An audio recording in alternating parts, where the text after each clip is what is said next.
अध्याय 141 योजना और संकट। पलक झपकते ही शिया ने अपना संयम वापस पाया और धीरे से पूछा, चेन रुई ने तुम्हें इस योजना के बारे में पहले ही बता दिया था? हाँ, उसने सिर्फ एक हिस्से का जिक्र किया था जो मुख्यतः क्लोक गैंग के बारे में है। शिया की आंखों में चमकती अजीब सी चमक देखकर चेन रुई उसकी चिंता भाप गया। वह मुस्कुराया, लेकिन मुझे ऐसी योजनाओं में कोई दिलचस्पी नहीं है। क्लोक गैंग भी बस एक संयोग था। दरअसल मैंने कभी भी क्लोक गैंग के किसी भी मामले में व्यक्तिगत रूप से ध्यान नहीं दिया है। नहीं, मैं ऐसी उबाऊ चीज़ों पर अपनी ऊर्जा बर्बाद करना चाहता हूँ। मेरा बस एक ही लक्ष्य है और वह है और ज़्यादा ताकत हासिल करना। अगर चेन रुई की कोई और योजना न होती तो क्लोक गैंग बहुत पहले ही बिखर चुका होता। शिया को थोड़ी राहत मिली। यह एगिल डार्क मून में पहले कभी नहीं आया था। वह लगभग अचानक ही प्रकट हुआ और उसने अरक्स को भी हरा दिया। इस व्यक्ति का मूल अज्ञात था, उसका ठिकाना गुप्त था और क्लोक गैंग की शक्ति भी बढ़ रही थी। एक गलती उसे बहुत भारी पड़ सकती थी। हालांकि अगर वह सिर्फ एक शक्तिशाली व्यक्ति था जो व्यक्तिगत शक्ति का पीछा कर रहा था तो वह ज्यादा खतरा नहीं था। यह भी आश्वस्त करने वाला था कि एगिल ने चेन रुई के साथ एक सहजीवी अनुबंध पर भी हस्ताक्षर किए थे। कम से कम शिया को तो ऐसा ही लगा। तो फिर कृपया हमें चेन रुई की रणनीति बताएं। यह एक लंबी कहानी है। शाही महारानी को यह पत्र पढ़ना चाहिए जिसे उन्होंने मुझे वापस लाने के लिए कहा था। अगाइल ने एक पत्र निकाला और शिया को दे दिया, लेकिन शिया ने अपनी सतर्कता नहीं छोड़ी। हाथों में शक्ति का स्पर्श पाकर उसने पत्र खोला। हालांकि कुछ खास नहीं हुआ। उसने उसे धीरे से पढ़ा। उसकी आंखों में आखिरकार चमक आ गई। उसने अचानक कहा, चेन रुई अविश्वसनीय है। उसने न केवल शीलांग पर्वत पर इतनी उपलब्धियां हासिल की, बल्कि एक चतुर और व्यापक रणनीति भी अपनाई। अगुइले, मैं अब आधिकारिक तौर पर तुम्हें इंपीरियल गार्ड्स रिजर्व फोर्सेस का कप्तान नियुक्त करती हूँ। अखाड़ा अभी भी तुम्हारे नियंत्रण में है। तुम्हारा पहला काम है क्लोक गैंग को जल्द से जल्द डार्क मून की सबसे बड़ी ताकत बनाना। मैं तुम्हें अपना पूरा सहयोग दूंगी। हालांकि इंपीरियल गार्ड्स रिजर्व फोर्सेस के कप्तान की भूमिका मामूली थी, लेकिन उसकी असली ताकत मामूली नहीं थी। यह एक नए लड़ाकू बल के कमांडर के बराबर थी। वह वास्तव में अभी भी वही बॉस थी जिसे अपने द्वारा इस्तेमाल किए गए लोगों पर शक नहीं था। पत्र पढ़ने के बाद उसने तुरंत अपना फैसला लिया। ये बहुत साहसी था। मेरा एक आखिरी सवाल है। शाही रक्षक होने के नाते मुझे रिजर्व बलों के कप्तान का असली पता जानने का अधिकार है। अगाइल ने सिर हिलाया और जवाब दिया, महाराज, मेरे परिवार ने एक अप्रत्याशित दुर्घटना के कारण अपना गौरव खो दिया। मैंने कसम खाई थी कि जब तक मैं अपने परिवार का गौरव वापस नहीं पालूंगा तब तक मैं अपने चेहरे से नकाब नहीं हटाऊंगा और न ही अपनी पृष्ठभूमि किसी को बताऊंगा। अरक्स के साथ मेरा झगड़ा इसी से शुरू हुआ था। हालांकि मैं आपके विश्वास के लिए महामहिम का बहुत आभारी हूं, मुझे खेद है कि मैं अभी भी पूरी तरह से साफ नहीं हो पा रहा हूं। महामहिम को कप्तान का पद चेन रुई को दे देना चाहिए। मुझे कुछ समय के लिए प्रशिक्षण लेना है, लेकिन निश्चिंत रहें, क्लोक गैंग में कुछ लोग हैं जो ये काम कर सकते हैं। जब ज़रूरत होगी मैं आकर इस बड़ी योजना को संभाल लूंगा। मुझे विश्वास है कि मेरे दोस्त की योजना का पहला चरण सफल होने में ज़्यादा समय नहीं लगेगा। अब गोपनीयता की बात करें तो कृपया निश्चिंत रहें कि मुझे पता है कि क्या करना है, महामहिम। अगुइल के स्पष्ट रवैये और प्रशिक्षण में दृढ़ता ने शिया को और भी निश्चिंत कर दिया। जहां तक उसके संदिग्ध मूल का सवाल है, जब तक सहजीवी अनुबंध मौजूद था वह ज़्यादातर निश्चिंत रह सकती थी। अगर ऐसा है तो मैं तुम्हें मजबूर नहीं करूंगी। बेशक तुम्हें रिजर्व बलों का कप्तान बनाने की मेरी नियुक्ति अपरिवर्तित रहेगी। मुझे उम्मीद है कि एक दिन तुम अपने परिवार का पुराना गौरव पुनः प्राप्त कर सकोगे। अगर तुम्हें मदद की ज़रूरत हो तो तुम मुझे कभी भी बता सकते हो। धन्यवाद शाही महारानी, अगुइल ने झुककर कहा। ये दो और चीज़ें हैं जो चेन रुई ने मुझे शाही महारानी के पास लाने को कहा था। इनमें से एक है यह अंतरिक्ष ब्रेसलेट। दूसरी को यहाँ रखना असुविधाजनक है। मुझे गोदाम जैसी जगह चाहिए, जितना हो सके उतना बड़ा। शिया ने मेज पर रखा अंतरिक्ष ब्रेसलेट उठाया, उसे खोला और उसके अंदर ढेर सारा जादुई पाउडर देखा। फिलहाल ओल्ड गॉस और काका की गुप्त रोपण रणनीति अपेक्षाकृत सफल रही। वे रोपण क्षेत्र का और विस्तार करने की योजना बना रहे थे और यह पाउडर बर्फीले मौसम में कोयला भेजने जैसा था। अगर डार्क मून एस्टेट में वर्षों से चली आ रही खाद्य समस्या का पूरी तरह से समाधान हो जाता तो शिया के मन में उस समय का आदमी काका नहीं बल्कि चेन रुई होता, भले ही चेन रुई ने ही काका की अप्रत्याशित प्रतिभा की खोज की हो। शिया के आदेश पर कागुरोन अगुइले को महल के एक बड़े खाली पड़े गोदाम में ले गया। कुछ ही देर बाद अगुइले बाहर निकला, शिया को अलविदा कहा और चला गया। क्या ये सब एक बड़े गोदाम में समा नहीं सकता? इतना कुछ है। शिया को सुखद आश्चर्य हुआ। रॉक, क्या आपको यकीन है कि इस तरह का लोहायस्क अच्छी गुणवत्ता का है? कागुरोन के बगल में खड़े एक सेंटोर ने सम्मानपूर्वक उत्तर दिया, हाँ महाराज, मुझे यकीन है। ये लौह अयस्क शीलांग पर्वत की उच्च गुणवत्ता वाली लौह खदान से आया होगा और इसमें कोई कष्टप्रद अशुद्धियां नहीं हैं। इसे सामान्य तरीकों से आसानी से निकाला जा सकता है और हर टुकड़ा ऐसा ही है। इन लौह अयस्कों का उपयोग सर्वोत्तम हथियार या कवच बनाने के लिए किया जा सकता है। अगर आप जादुई उपकरण बनाने के लिए एक कदम आगे भी बढ़ें तो भी इसकी जादुई शक्ति काफ़ी उत्तम है। वह आदमी सचमुच अद्भुत है। केवल 1 महीने में उसने 400 वर्षों से चली आ रही अपशिष्ट अयस्क समस्या का समाधान कर दिया। उसने डाकू समूहों के नेताओं को एक दूसरे को मारने के लिए भी छल किया, जिससे डाकू समूहों की शक्ति अपने निम्नतम बिंदु तक कमज़ोर हो गई। उसने अगुइले की जीत के बाद जोसेफ की रणनीति का भी पूर्वानुमान लगाया और उसका प्रतिकार किया। ऐसा लग रहा था कि उस पर भरोसा करने और उसका उपयोग करने का मेरा निर्णय सही था। यदि मूल्य अस्तित्व का अर्थ निर्धारित करता है तो उन्होंने जो मूल्य दर्शाया वह पहले ही अपेक्षाओं से कहीं अधिक था। दरअसल शिया ने चेन रुई को अब भी ज्यादा ही आंका था। 10 समूहों के नेताओं को एक दूसरे की हत्या के लिए उकसाना कुछ हद तक चेन रुई की ही देन माना जा सकता है, लेकिन जोसेफ की रणनीति को पहले से भांपकर उसका मुकाबला करना वाकई चेन रुई की ही प्रतिभा का कमाल था। शिया मन ही मन हैरान थी, पर उसका चेहरा अब शांत हो गया था। बहुत अच्छा, आप पहले जा सकते हैं। ये बात किसी को नहीं बतानी चाहिए। सेंटोर ने प्रणाम किया और चला गया। शिया ने कागुरोन से कहा, अब आप सेना और साजो सामान का पुनर्गठन करेंगे, आधे महीने में, ज़्यादा से ज़्यादा 1 महीने में। मेरे आदेश के लिए तैयार हो जाए, शिलोन पर्वत पर जाकर डाकुओं के समूहों का सफाया करने के लिए। इस बार हम पश्चिम में छिपे खतरों का पूरी तरह से सफाया कर पाएंगे। जी हाँ महाराज। कागुरोन के जाने के बाद शिया ने पत्र को धीरे से सहलाया। उसकी नज़रें आखिरी 4 शब्दों पर टिकी थीं। अपना ख्याल रखना एक बहुत ही सामान्य अभिवादन या याद दिलाने वाला वाक्य था, लेकिन इससे राजकुमारी की ठंडी आंखों में एक गर्मजोशी सी झलक आई। ऐसा लगता है कि इसका उनके तथाकथित मूल्य से कोई लेना देना नहीं है। चेन रुई ने इन मामलों को निपटाकर अरीना में वापस आकर अरक्स को कुछ आदेश दिए। वह दानव राजा स्तरीय वाइवन पर सवार होकर अन्य 3 छिपे हुए वाइवन के साथ उपनगरों में पहुंचा और शीलांग पर्वत की ओर उड़ चला। पिछले कुछ दिनों में बहुत कुछ घटित हो चुका था। उसे सांस लेने में थोड़ी तकलीफ हो रही थी। उसे कुछ देर शांत होने और मुश्किल समय से उबरने पर ध्यान केंद्रित करने की ज़रूरत थी। अब शीलांग पर्वत उसके लिए उपयुक्त जगह होनी चाहिए। बेशक इससे पहले उन्हें एक महत्वपूर्ण वादा भी पूरा करना था और कुछ बातों के बारे में स्पष्ट भी करना था। दानव राजा स्तर के वाइवन की उड़ान क्षमता बहुत शक्तिशाली थी और चेन रुई मार्ग से परिचित था। इससे शीलांग पर्वत की अपनी पहली यात्रा की तुलना में काफ़ी समय की बचत हुई। सुबह जब वह काले वर्षावन के ऊपर से उड़ रहा था तो उसे वह आरामदायक केबिन फिर से दिखाई दिया।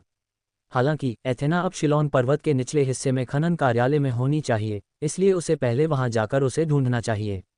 वाइवन ने काले वर्षावन के ऊपर चक्कर लगाया और शिलोन पर्वत की ओर उड़ गया। एथेना, मैं आ रहा हूँ। रेड डेविल्स के बचे हुए डाकू अभी भी माउंटेन वालन में डेरा डाले हुए होंगे। एथेना की खदान की रखवाली और कुलिया के बार बार के आदेशों के चलते डाकू जल्दबाजी में कोई कदम उठाने की हिम्मत नहीं कर पाएंगे। चेन रुई पहले ही मिजार के उच्चतम स्तर तक पहुंच चुका था, लेकिन फिर भी वह दानव राजा स्तर के दुश्मनों के सामने कुछ नहीं कर सकता था। अगर वह अलियोत तक पहुंच जाता तो वह दानव राजा स्तर के महाशक्तिशाली के सामने एक चुनौती बन जाता। इन 4 दानव राजा स्तर के वाइवन के साथ उसे पूरा विश्वास था कि अगर रेड डेविल्स का नेता कैप्टन असमोस भी वापस आ जाए तो भी वह जीत सकता है। जिस क्षण जोसेफ रेड स्पिरिट को छोड़कर डार्क मून की ओर लौटेगा, वही क्षण डाकुओं का सफाया करने और पश्चिमी चैनल को साफ करने का समय होगा।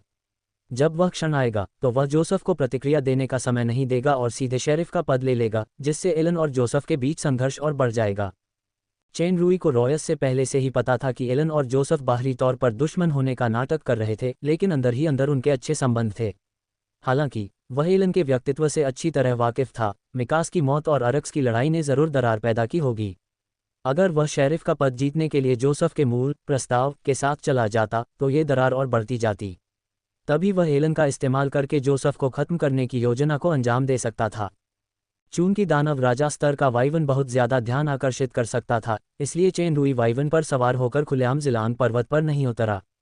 इसके बजाय उसने उन्हें पहाड़ों के एक अपेक्षाकृत दुर्गम जंगल में उतारा, उनके लिए ढेर सारा खाना छोड़ दिया और उन्हें इधर उधर न घूमने का आदेश दिया ताकि उनका लक्ष्य उजागर न हो।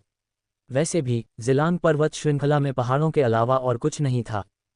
चेन रुई ने वाइवन को नीचे उतारा और पूरे रास्ते दौड़ता रहा, लेकिन शक्तिशाली शिलोन खदान के पास पहुंचने पर ही उसकी गति धीमी हुई। वह पहाड़ की तलहटी की ओर चल पड़ा। शीलांग पर्वत की तलहटी में लुगान पर्वत में अस्थायी रूप से रह रहे खनिक एक बार फिर अपने खनिक आवास क्षेत्र में लौट आए थे।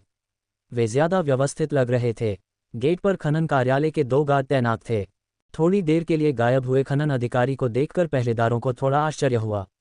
जब उन्होंने सुना कि मानव खनन अधिकारी जहर की कला सीखने निकला है तो वे अचंभित रह गए। सर, कृपया प्रतीक्षा करें, मैं वरिष्ठ अधिकारी को सूचित करने जा रहा हूं। डार्क एल्फ गार्ड ने झुककर पहाड़ी की ओर तेजी से कदम बढ़ाया।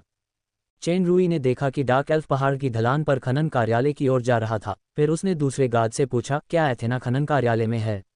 सेंटोर गार्ड ने पहाड़ की चोटी की ओर इशारा किया, थोड़ा डरा हुआ लग रहा था। मिस एथेना और कैप्टन गार्डे वहां गए थे।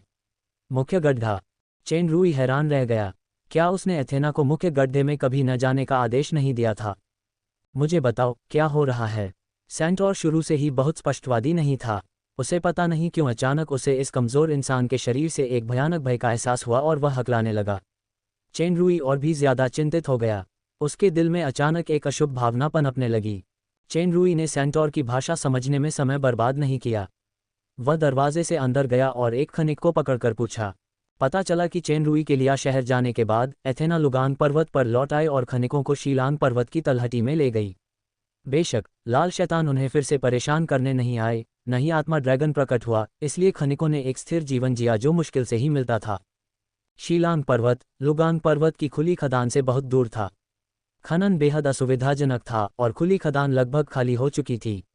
हालांकि चेन रूई ने खनिकों पर काम पूरा करने के लिए कोई दबाव नहीं डाला, लेकिन हर 3 महीने में एक बार माल भेजने की नियत तारीख नज़दीक आ रही थी। उन्हें डार्क मून सिटी द्वारा तय की गई राशि जमा करनी थी, वरना सभी खनिकों को कड़ी सजा मिलती। इसलिए कुछ साहसी खनिकों ने मुख्य खदान से खनन करने का विचार बनाया। खतरनाक जीवों के प्रकट होने की संभावना को नज़रअंदाज करते हुए वे गुप्त रूप से जांच करने के लिए मुख्य गड्ढे के पास गए। बेशक चेन रूई जानता था कि तथाकथित आत्मा ड्रैगन खनिकों पर हमला नहीं करेगा, लेकिन मुख्य गड्ढे की निचली परत कोई मामूली बात नहीं थी। हालांकि यह खनिज संसाधनों से भरपूर था, लेकिन अंदर के राक्षसी जानवर कहीं ज्यादा भयानक थे। शीलांग पर्वत मूल रूप से फॉलन एंजल साम्राज्य की सबसे बड़ी खदान थी, लेकिन इसके जानलेवा खतरों के कारण इसे धीरे धीरे छोड़ दिया गया। 400 साल बीत चुके थे और समस्या का समाधान अभी भी नहीं हो सका था। खनिकों के मुख्य खदान में प्रवेश करने के बाद उन्हें फिर कभी उस भयानक आत्मा ड्रैगन का सामना नहीं करना पड़ा। उनकी किस्मत अच्छी थी। हालांकि उन्होंने पाया कि अपशिष्ट अयस्क कक्ष में खनिजों की मात्रा बिना किसी कारण के आधे से भी ज्यादा कम हो गई थी। कारण अज्ञात था, शायद उन्हें डाकुओं के समूहों ने लूट लिया था।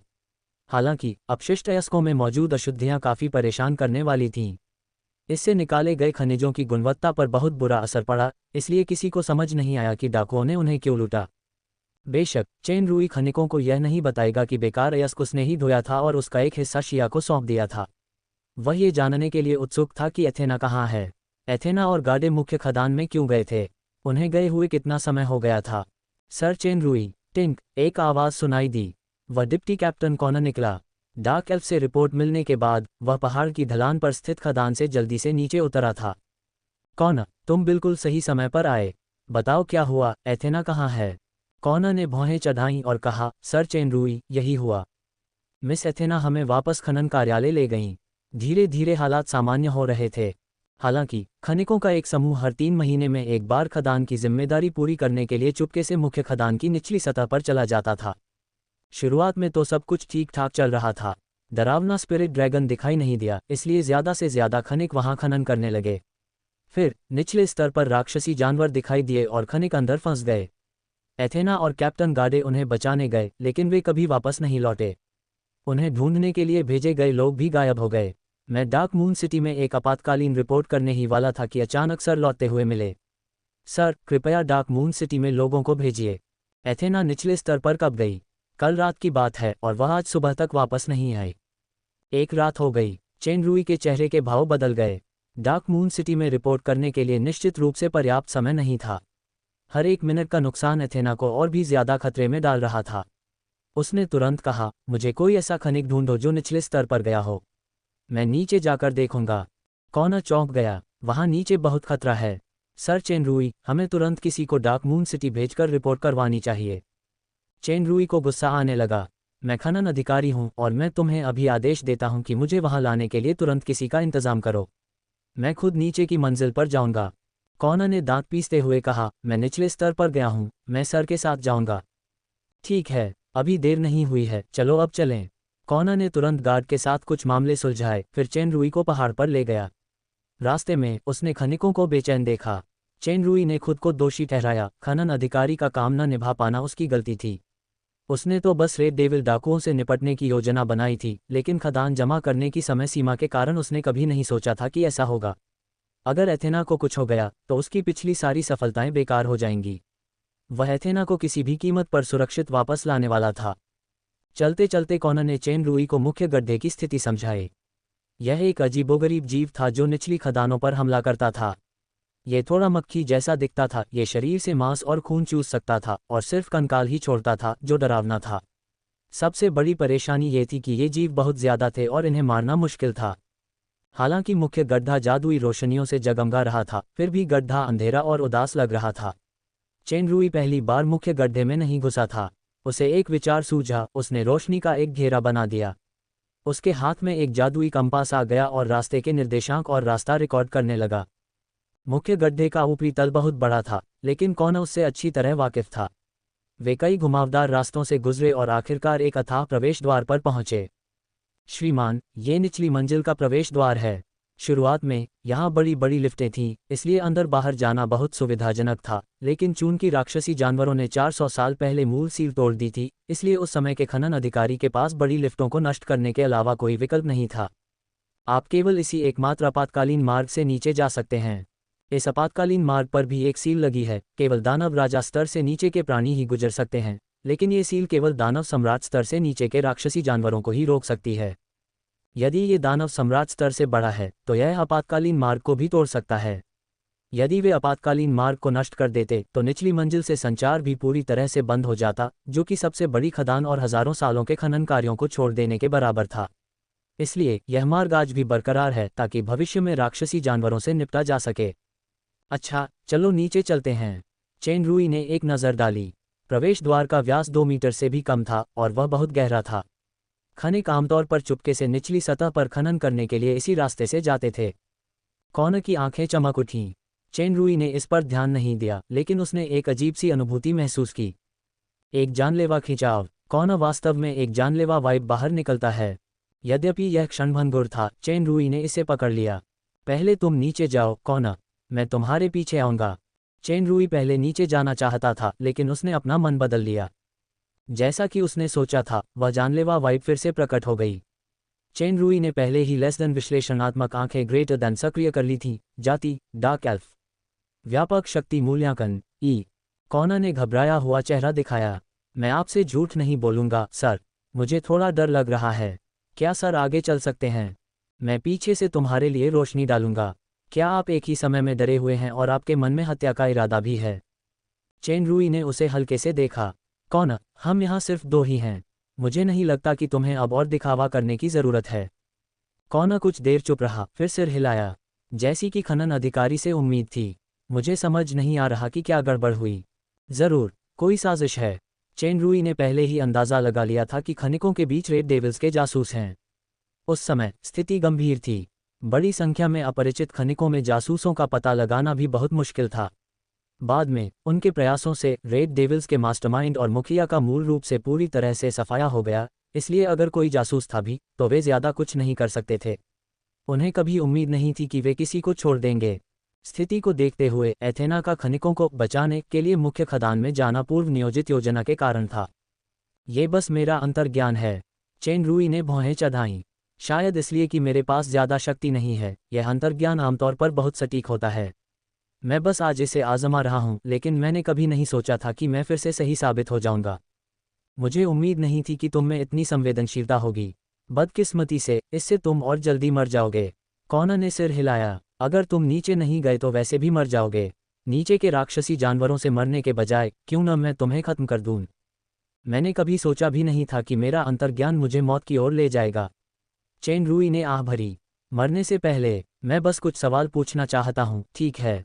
शांत होने का दिखावा करना बेकार है, मुझे पता है तुम क्या कर सकते हो। डार्क एल्फ ने व्यंग्य किया और धीरे से पीछे हट गया। उसने सावधानी से खुद को चेन रुई से दूर कर लिया। कोई भी औषधि इस्तेमाल करने की कोशिश मत करना। मेरी आस्तीन में रखा क्रॉसबो तुम्हारे गले पर निशाना साध रहा है। जैसे ही तुम हिलोगे तुम तुरंत लाश बन जाओगे। अब विजेता के रूप में मैं एक मरते हुए आदमी की आखिरी इच्छा पूरी कर सकता हूँ। चेन रूई को ऐसा लग रहा था जैसे कौन उसकी आखिरी चाल समझ गया हो। वह उदास दिख रहा था, उसकी मुद्रा अकड़ गई थी और हिलने की हिम्मत नहीं हो रही थी। पहला सवाल, क्या एथेना और गैद को तुमने धोखा दिया था? सच कहूं तो खनिकों को बचाने की पहल उन्होंने ही की थी। मैंने उन्हें धोखा नहीं दिया। कौन खुश दिखे, लेकिन असल में मैं ही था जिसने खनिकों को निचले स्तर पर जाकर खनन करने के लिए उकसाया था, इसलिए पूरी जिम्मेदारी मेरी ही है। तो क्या एथेना और गैद वाकई अभी भी नीचे हैं? चेन रूई ने तुरंत दूसरा सवाल पूछा। वे कल रात वापस क्यों नहीं आए? उद्धरण चिन्ह डॉट डॉट डॉट। बात तो सीधी है। कौना ने आपातकालीन मार्ग के प्रवेश द्वार की ओर इशारा किया। जब वे नीचे गए तो मैंने मार्ग का जादू नष्ट कर दिया था।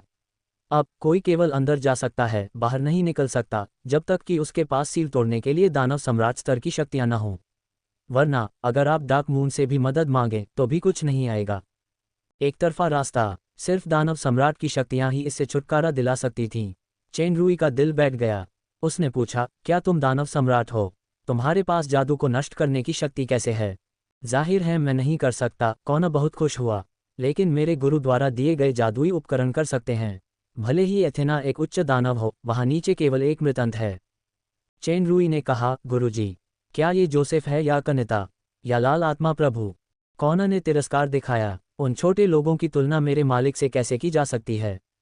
और फिर वे रेड स्पिरिट वाले इतने मूर्ख कैसे हो सकते हैं कि सीधे एम्पायर फर्स्ट जनरल की बेटी की हत्या कर दें? चेन रूई सचमुच दंग रह गया।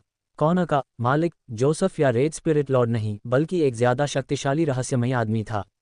इस छोटी सी खदान में एक से ज्यादा दुष्ट मास्टरमाइंड काम कर रहे हैं। इतना ही नहीं, पास में ही एक और जादुई संचार टावर भी जरूर होगा। तुम्हारा मालिक कौन है? कौना ने व्यंग्यात्मक लहजे में कहा, तुम्हें ये जानने की जरूरत नहीं है। मैं तुम्हें एक आखिरी मुफ्त जवाब देता हूँ। मेरी एक और पहचान है, यानी रेड डेविल्स का जासूस।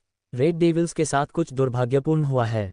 नेता स्नोडेन रेड स्पिरिट एस्टेट से निकल चुके हैं और जल्द ही वे शीलांग पर्वत पर पहुंचेंगे।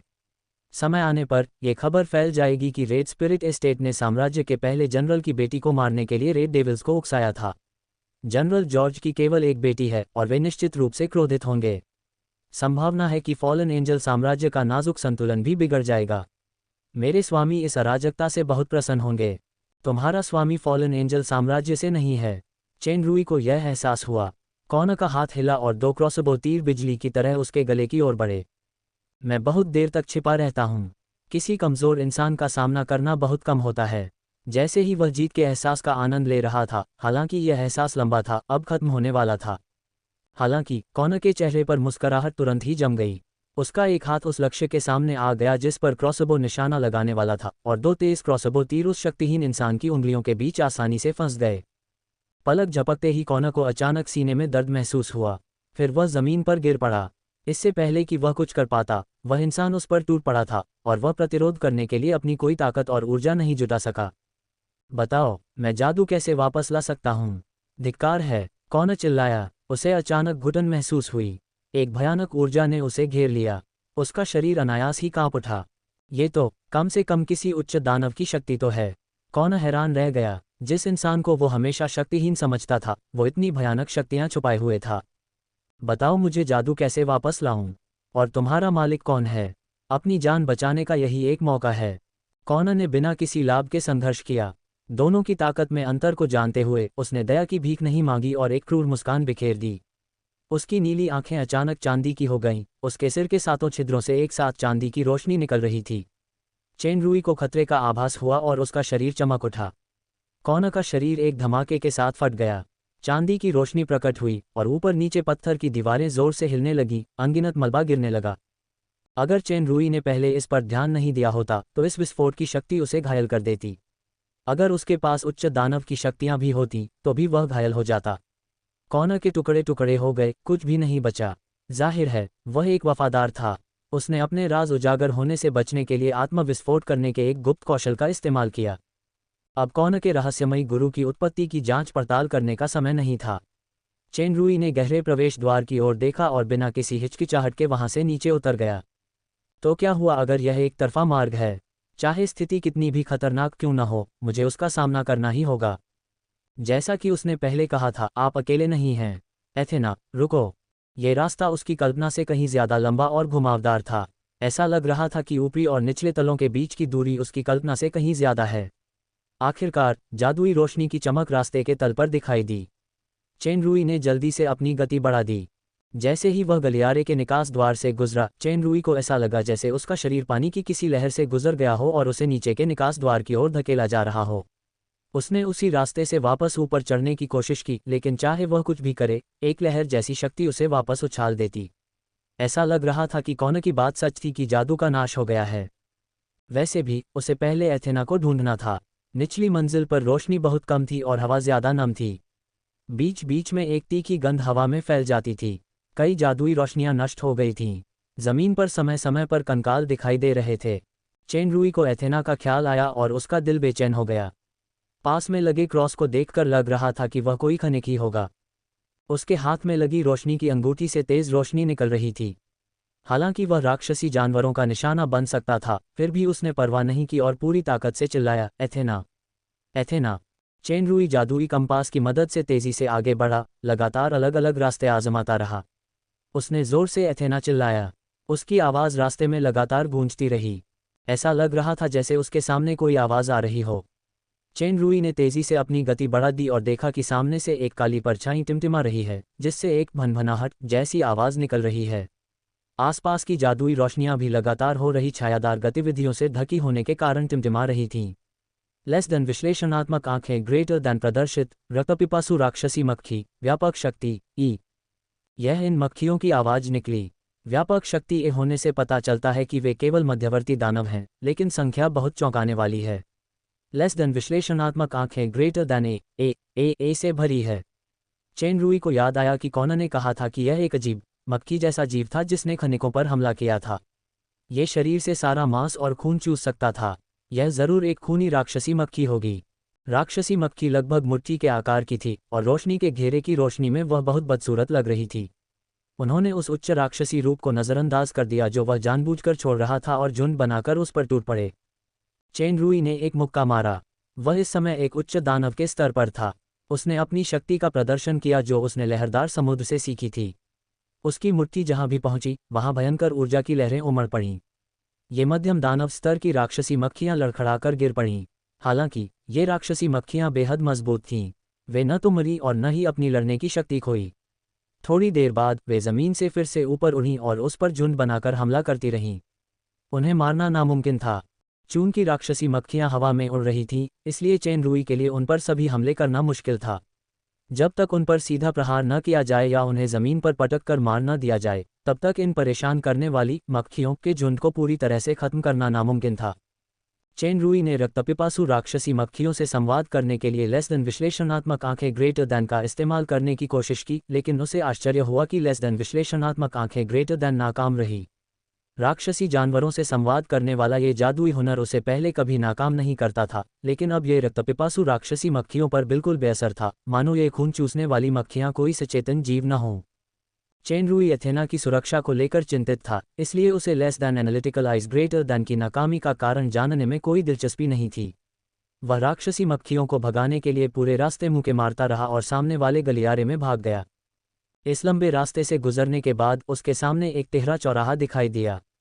चेन रुई को समझ नहीं आ रहा था कि वह कैसे चुने। उसके सामने और भी जादुई मक्खियां दिखाई दी और उसके पीछे की मक्खियां तेजी से उड़कर उसके पास पहुंच गईं। राक्षसी मक्खियों को भगाते हुए उसने जोर से एथेना का नाम पुकारा। राक्षसी मक्खियों के प्रकट होने से चेन रुई और भी चिंतित हो गया। जब उसने एथेना पर पड़ने वाले बड़े अनजान खतरे के बारे में सोचा तो उसका कलेजा मुंह को आ गया। अगर उसे सचमुच कुछ हो गया तो चेन रुई जिंदगी भर खुद को माफ नहीं कर पाएगा। आखिरकार दाईं ओर के गलियारे से एक हल्की सी आवाज आई। हालांकि यह बहुत हल्की थी, चेन रुई की इंद्रियां तेज थीं। इस बार यह राक्षसी मक्खियों जैसी नहीं लग रही थी। उसने तुरंत अपनी ऊर्जा वापस पा ली, एक के बाद एक मुक्का मारा और पूरी गति से दाईं ओर दौड़ पड़ा। उसे सामने से लड़ाई की आवाज सुनाई दे रही थी। चेन रुई फिर चिल्लाया, एथेना, मैं यहाँ हूँ। निश्चित रूप से यह एथेना की आवाज थी। चेन रुई का हौसला वापस लौट आया। उसकी स्टार पावर अचानक चरम पर पहुंच गई। राक्षसी मक्खियां रास्ते से ही पीछे हट गईं। चेन रुई दौड़ता हुआ आगे बढ़ा, कुछ मोड़ लिए। आखिरकार उसे एक बड़े हॉल में रोशनी दिखाई दी जो जलती हुई राक्षसी आग की रोशनी थी। राक्षसी अग्नि में एथेना युद्ध रूप में थी। उसके शरीर पर चमड़े का कवच पूरी तरह टूट चुका था। उसके हाथों में विशाल तलवार लगातार लहरा रही थी। वह लगभग एक सिर के आकार की 3 अजीब राक्षसी मक्खियों से लड़ रही थी। आसपास भूरे रंग की छायाओं का एक बड़ा समूह भी था, जो रक्तपिपासु राक्षस मक्खियां हो सकती थीं। सौभाग्य से वह सुरक्षित है। चेन रूई ने आखिरकार अपनी सारी चिंताएं छोड़ दीं। उसने अपने दिल में बस तीव्र आनंद और भावनाओं का प्रवाह महसूस किया। उसके पूरे शरीर में स्टार पावर का संचार हो गया, और जो राक्षसी मक्खियां उसकी ओर आ रही थीं, उन्हें एक अदृश्य शक्ति ने रोक दिया। एथेना के बगल में एक तेज गति से चलती हुई पारभासी परछाई भी थी, जो लगातार आती हुई राक्षसी मक्खियों को दूर धकेल रही थी। वह डोडो ही होगी। उसके पीछे कुछ अजीब जीव दीवार से टिके हुए अर्धवृत्ताकार आकृति बना रहे थे। वे भी राक्षसी मक्खियों से लड़ रहे थे। ऐसा लग रहा था जैसे वे एथेना के साथ लड़ रहे हों। इन जीवों के धड़ साधारण कवच में स्त्रियों के थे, जबकि उनके शरीर का निचला आधा हिस्सा हल्के नीले रंग के सांप का था। आगे की कई मक्खियां पत्थर के खंजर और ढाल लिए हुए थीं ताकि आती हुई रक्तपिपासु राक्षसी मक्खियों को पीछे धकेल सकें। पीछे एक मक्खी थी जिसके पास धनुष बाण था, और वह कभी कभी एथेना से लड़ रही 3 बड़ी राक्षसी मक्खियों पर निशाना साध रही थी। जमीन पर कई लाशें पड़ी थीं, जिनमें राक्षस और सांप जैसी औरतें भी शामिल थीं। मेडुसा। चेन रूई को उस किंवदंती की बुद्धिमान राक्षसी जानवर याद आ गई। उसका शरीर एक मादा सांप जैसा था, और वह धनुष बाण चलाने में माहिर थी। ज्यादातर मेडुसा में दुश्मनों को पत्थर में बदलने की क्षमता भी होती थी। ये राक्षसी जानवर भी उन भूमिगत राक्षसी जानवरों में से एक थे जो खदान को खतरे में डाल रहे थे, लेकिन उसे नहीं पता था कि वे एथेना की तरफ क्यों थे। हो सकता है कि उन्होंने अस्थायी रूप से एक गठबंधन बनाया हो क्योंकि उनका एक साझा दुश्मन था, राक्षसी मक्खियां। एथेना, रुको, मैं आ गया। चेन रूई के दिमाग में यह विचार कौंध गया। उसके कदम बिल्कुल नहीं रुके, वह पहले से ही दौड़ रहा था। एथेना की विशाल तलवार धीमी पड़ने लगी थी। जब उसने चेन रूई की आवाज़ सुनी, मानो उनमें दूर संवेदना हो, तो बिना किसी स्पष्ट कारण के उसमें एक प्रबल ऊर्जा भर गई और उसकी गतियां तेज और शक्तिशाली हो गईं। हॉल में राक्षसी मक्खियों की संख्या बहुत ज्यादा थी। जब उन्हें चेन रूई का पता चला तो वे इकट्ठा हो गईं। उनकी डरावनी भिनभिनाहट हवा में गूंज रही थी। सावधान! एथेना इन राक्षसी मक्खियों की ताकत जानती थी। वह चिंतित थी, लेकिन वह 3 बड़ी राक्षसी मक्खियों से बंधी हुई थी और एक पल के लिए भी वहां से नहीं निकल सकती थी। चेन रूई के शरीर में स्टार पावर चरम पर पहुंच गई थी। मिजार की उसकी नई सीखी हुई अधिकतम शक्ति तुरंत प्रस्फुटित हो गई। उसे एक विचार आया। हथेली पर एक हल्की सी रोशनी दिखाई दी। Less than aura blade greater than मुक्त हो गया था। वह चिल्लाया, लेस देन विनाशकारी ऑरा ब्लो ग्रेटर देन। विनाशकारी आभा प्रहार। Less than aura blade greater than अवस्था का एओई कौशल 5 मीटर के दायरे में सभी शत्रु जीवों को तेजी से काट सकता था। स्टार पावर की खपत के अलावा यह अतिरिक्त 100 ऑरा भी खर्च करता था। एक पल में 5 मीटर के दायरे में सभी रक्तपिपासु राक्षसी मक्खियों को अनगिनत तीक्ष्ण शक्तियों के तेज प्रहार का सामना करना पड़ा। उनके शरीर पर ब्लेड की हल्की सी चमक आ गई, मानो कोई लेखन हो।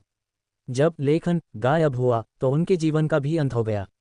लेस देन विनाशकारी आभा प्रहार ग्रेटर देन की शक्ति से यह अत्यंत कठोर रक्तपिपासु राक्षसी मक्खियां अनगिनत कणों में बिखर गईं और बारिश की तरह बरस पड़ीं। रेनी फॉरेस्ट में डोडो के बिखरे हुए शरीर से निपटने के अलावा ये पहली बार था जब चेन रूई ने बड़ी संख्या में दुश्मनों के खिलाफ एक वास्तविक युद्ध में लेस देन विनाशकारी आभा प्रहार ग्रेटर देन नामक एओई कौशल का इस्तेमाल किया था। इन रक्तपिपासु राक्षसी मक्खियों के पास डोडो का अमर शरीर नहीं था। उनके पूरी तरह से बिखर चुके शरीर अब पुनर्जीवित नहीं हो सकते थे। ये बहुत प्रभावी प्रतीत हुआ। खून की प्यासी राक्षसी मक्खियां अपने सहयोगियों की मौत से बिल्कुल नहीं डरीं। वे अब भी उस पर झपट्टा मार रही थीं। लेस देन विनाशकारी आभा प्रहार ग्रेटर देन का वर्णन 5 मीटर के दायरे में सभी शत्रु जीवों पर हमला करने के लिए था, लेकिन चेन रूई को नहीं पता था कि इस हमले में सहयोगियों को पहचानने की क्षमता है या नहीं। उसने एथेना के बहुत करीब जाने की हिम्मत नहीं की, लेकिन स्वाभाविक रूप से वह उन राक्षसी मक्खियों से पीछे नहीं हटेगा जो उस पर टूट पड़ रही थीं। अपनी गति का उपयोग करके राक्षसी मक्खियों की संख्या एक निश्चित संख्या तक पहुंचने के बाद उसने एक बार फिर लेस देन विनाशकारी आभा प्रहार ग्रेटर देन का प्रयोग किया। लेस देन विनाशकारी आभा प्रहार ग्रेटर देन ने बहुत कम अतिरिक्त आभा का उपभोग किया। इसकी कीमत केवल 100 थी। हालांकि इसने जो स्टार पावर खर्च की वह लेस देन आभा ब्लेड ग्रेटर देन से कई गुना ज्यादा थी, लेकिन इस प्रकार के एओई कौशल की प्रभावशीलता स्पष्ट थी। राक्षसी जानवरों को ताना मारने और लगातार कई लेस देन विनाशकारी आभा प्रहारों ग्रेटर देन के बाद हॉल में खून की प्यासी राक्षसी मक्खियों का केवल एक छोटा सा हिस्सा ही बचा था। 3 बड़ी राक्षसी मक्खियों ने इस खतरनाक आकृति को पहले ही देख लिया था। उनमें से एक ने एथेना को छोड़ दिया और चेन रूई की ओर उड़ गई। उसकी गति उन खूनी राक्षसी मक्खियों से कई गुना तेज थी। जाति: सड़ती हुई राक्षसी मक्खी। व्यापक शक्ति मूल्यांकन: 1। सड़ती हुई राक्षसी मक्खी जो उच्चतर राक्षस स्तर की है। हालांकि सड़ती हुई राक्षसी मक्खी बड़ी नहीं थी, लेकिन उसकी शक्ति और गति बेहद चौंकाने वाली थी। वह अपने मुंह से बेहद जहरीला तरल भी छिड़क सकती थी। हालांकि चेन रूई पर सड़ती हुई राक्षसी मक्खी के घातक जहर का कोई असर नहीं होता था, वह बस आभा में बदल जाता था। तभी बड़ी संख्या में रक्तपिपासु राक्षसी मक्खियां उन पर टूट पड़ीं। चेन रूई ने सड़ती हुई राक्षसी मक्खी पर लेस देन विनाशकारी आभा प्रहार ग्रेटर दैन का प्रयोग करने की कोशिश की।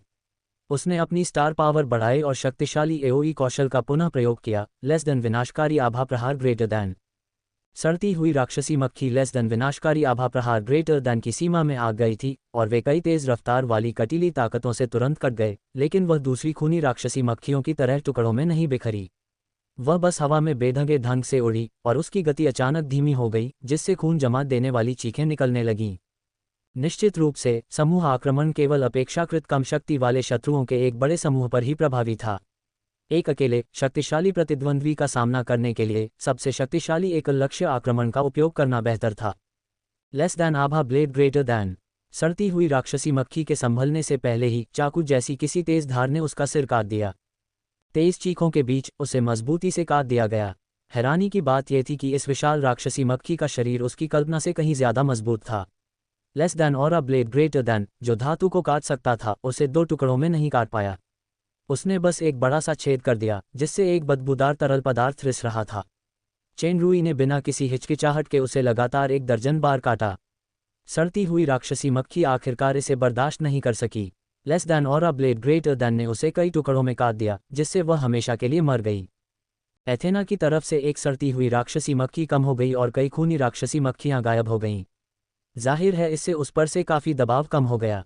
मेडुसा का रक्षा घेरा 2 गुना हो गया, जिससे उसके विरोधियों को सफलतापूर्वक रोका जा सका। चेन रूई ने सड़ती हुई राक्षसी मक्खी को मार डाला। चूंकि लेस दैन और अ ब्लेड ग्रेटर दैन अभी भी 10 मिनट की सीमा के भीतर था, वह जल्दी से एथेना के पास गया। डोडो की मदद से उन्होंने मिलकर एक और सड़ती हुई राक्षसी मक्खी को मार डाला। बाकी बची हुई मक्खी ने देखा कि स्थिति गंभीर थी। जैसे ही वह उड़ने ही वाली थी, एक तीर बिजली की तरह उसके पंख से टकराया। राक्षसी मक्खी की गति धीमी हो गई। जैसे ही एथेना ने उसे काटा, उसने एक दर्दनाक आवाज निकाली और एक तरफ गिर पड़ी। चेन रूई के लेस दैन आभा ब्लेड ग्रेटर दैन के आड़े तिरछे होने के तुरंत बाद आखिरी सड़ती हुई राक्षसी मक्खी कई टुकड़ों में कट गई। सड़ती हुई राक्षसी मक्खियों के मारे जाने के बाद पहले से ही कम संख्या में बची हुई रक्तपिपासु राक्षसी मक्खियां फिर भी भाग नहीं पाईं। इसके बजाय वे बिना किसी डर के तब तक हमला करती रहीं जब तक कि सभी का सफाया नहीं हो गया। संकट आखिरकार सुलझ गया। एथेना की युद्ध की तीव्र भावना अचानक गायब हो गई और राक्षसी अग्नि भी बुझ गई। वह अपनी तलवार से अपने अत्यधिक थके हुए शरीर को सहारा देते हुए जोर जोर से हाँफने लगी। हालांकि वह शक्तिशाली थी, लगभग पूरी रात लगातार लड़ने में उसकी बहुत शक्ति खर्च हो रही थी। वह थकने के कगार पर थी। एथेना ने पास आते हुए चेन रूई को देखा और उसकी आंखें अचानक लाल हो गईं। हालांकि उसने कुछ नहीं कहा, लेकिन वह अंदाजा लगा सकती थी कि वह कितना चिंतित था और उसे यहाँ ढूंढने के लिए उसने खुद को कितना जोखिम में डाला था। जैसे ही वह कुछ बोलने वाली थी, अचानक एक गर्म बालसुलभ लहर उसकी ओर दौड़ी। चेन रूई ने उसे पहले ही कसकर गले लगा लिया था। साइलेंट नाइट वेटलैंड में जिंदगी और मौत का सामना करने के बाद चेन रूई की एथेना के लिए चाहत और भावनाएं पहले से कहीं ज्यादा प्रबल हो गईं, खासकर तब जब वह अभी उसे बेसब्री से ढूंढ रहा था। शुरुआत में तो उसके पास कहने के लिए बहुत कुछ था, लेकिन जब उसने एथेना को देखा तो वह कुछ कह नहीं पाया। वह बस उसे कसकर गले लगा सका। शायद यही अपनी भावनाओं को व्यक्त करने का सबसे सीधा और बेहतरीन तरीका था। हालांकि इससे पहले जब वे हरे भरे जंगल में अलग हुए थे, तब भी एथेना ने उसे गले लगाया था। फिर भी उस पल एथेना के दिल में एक अजीब सी अनुभूति अभी भी प्रबल थी। उसकी तेज धड़कन और गर्मजोशी भरे आलिंगन को महसूस करते हुए ऐसा लगा जैसे सारे खतरे और मुश्किलें महत्वहीन हो गई हों। गले मिलते ही उनके बीच कोई जगह नहीं बची, दोनों के दिल और करीब आ गए। एथेना, जिसकी आंखें धुंधली थीं, ने अपना हाथ ढीला छोड़ा और उसके हाथ में पकड़ी तलवार अनजाने में जोर की आवाज के साथ जमीन पर गिर पड़ी। आवाज सुनकर एथेना को होश आया। उसे याद आया कि आसपास और भी लोग थे, इसलिए वह जल्दी से वहां से हट गई। उसका चेहरा आग की तरह जल रहा था, लेकिन उसे लगा कि उसकी पहले से कम हो चुकी ताकत अनजाने में वापस आ गई है। छोटा, उसके पीछे से एक धीमी आवाज सुनाई दी। ये गाडे की आवाज थी। गाडे अभी भी जिंदा था। हालांकि उनके स्वरूप को देखते हुए ऐसा लगता है कि वे अधिक समय तक जीवित नहीं रहेंगे।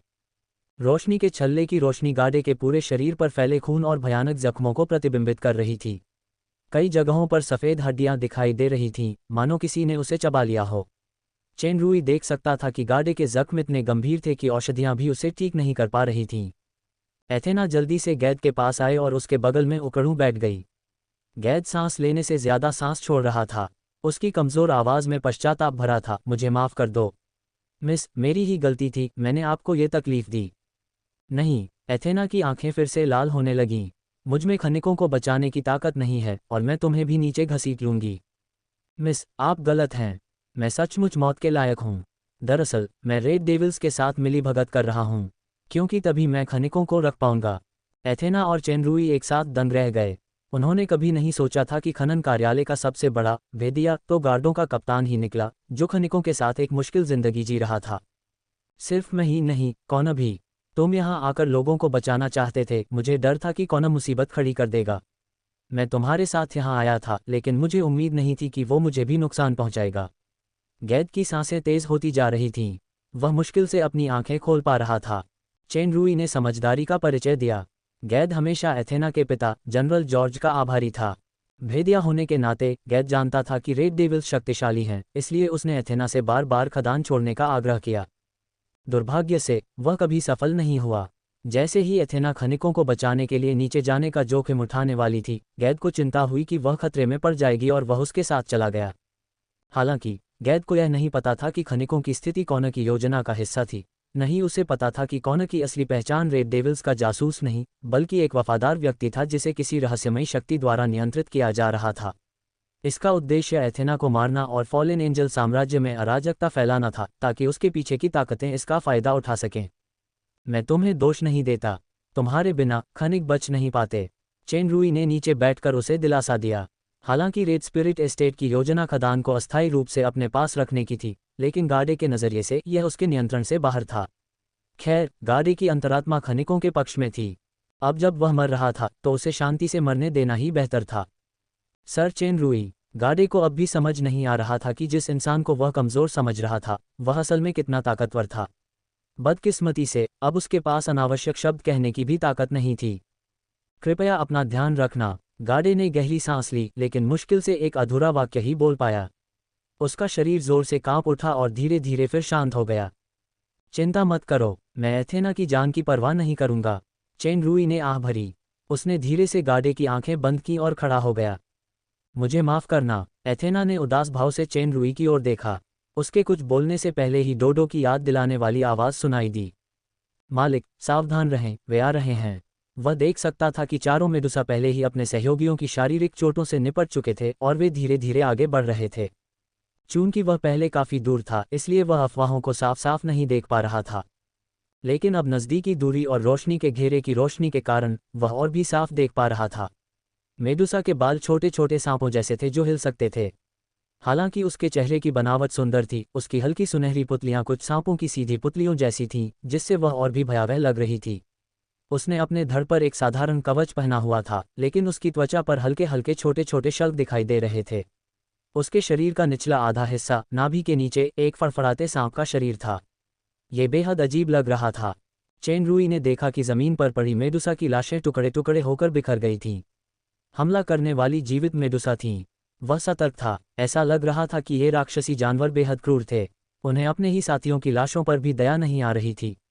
एथेना का उनसे अभी अभी संयोग से सामना हुआ होगा और उन्हें एक ही पक्ष में लड़ने के लिए मजबूर होना पड़ा, क्योंकि उनका एक ही दुश्मन था।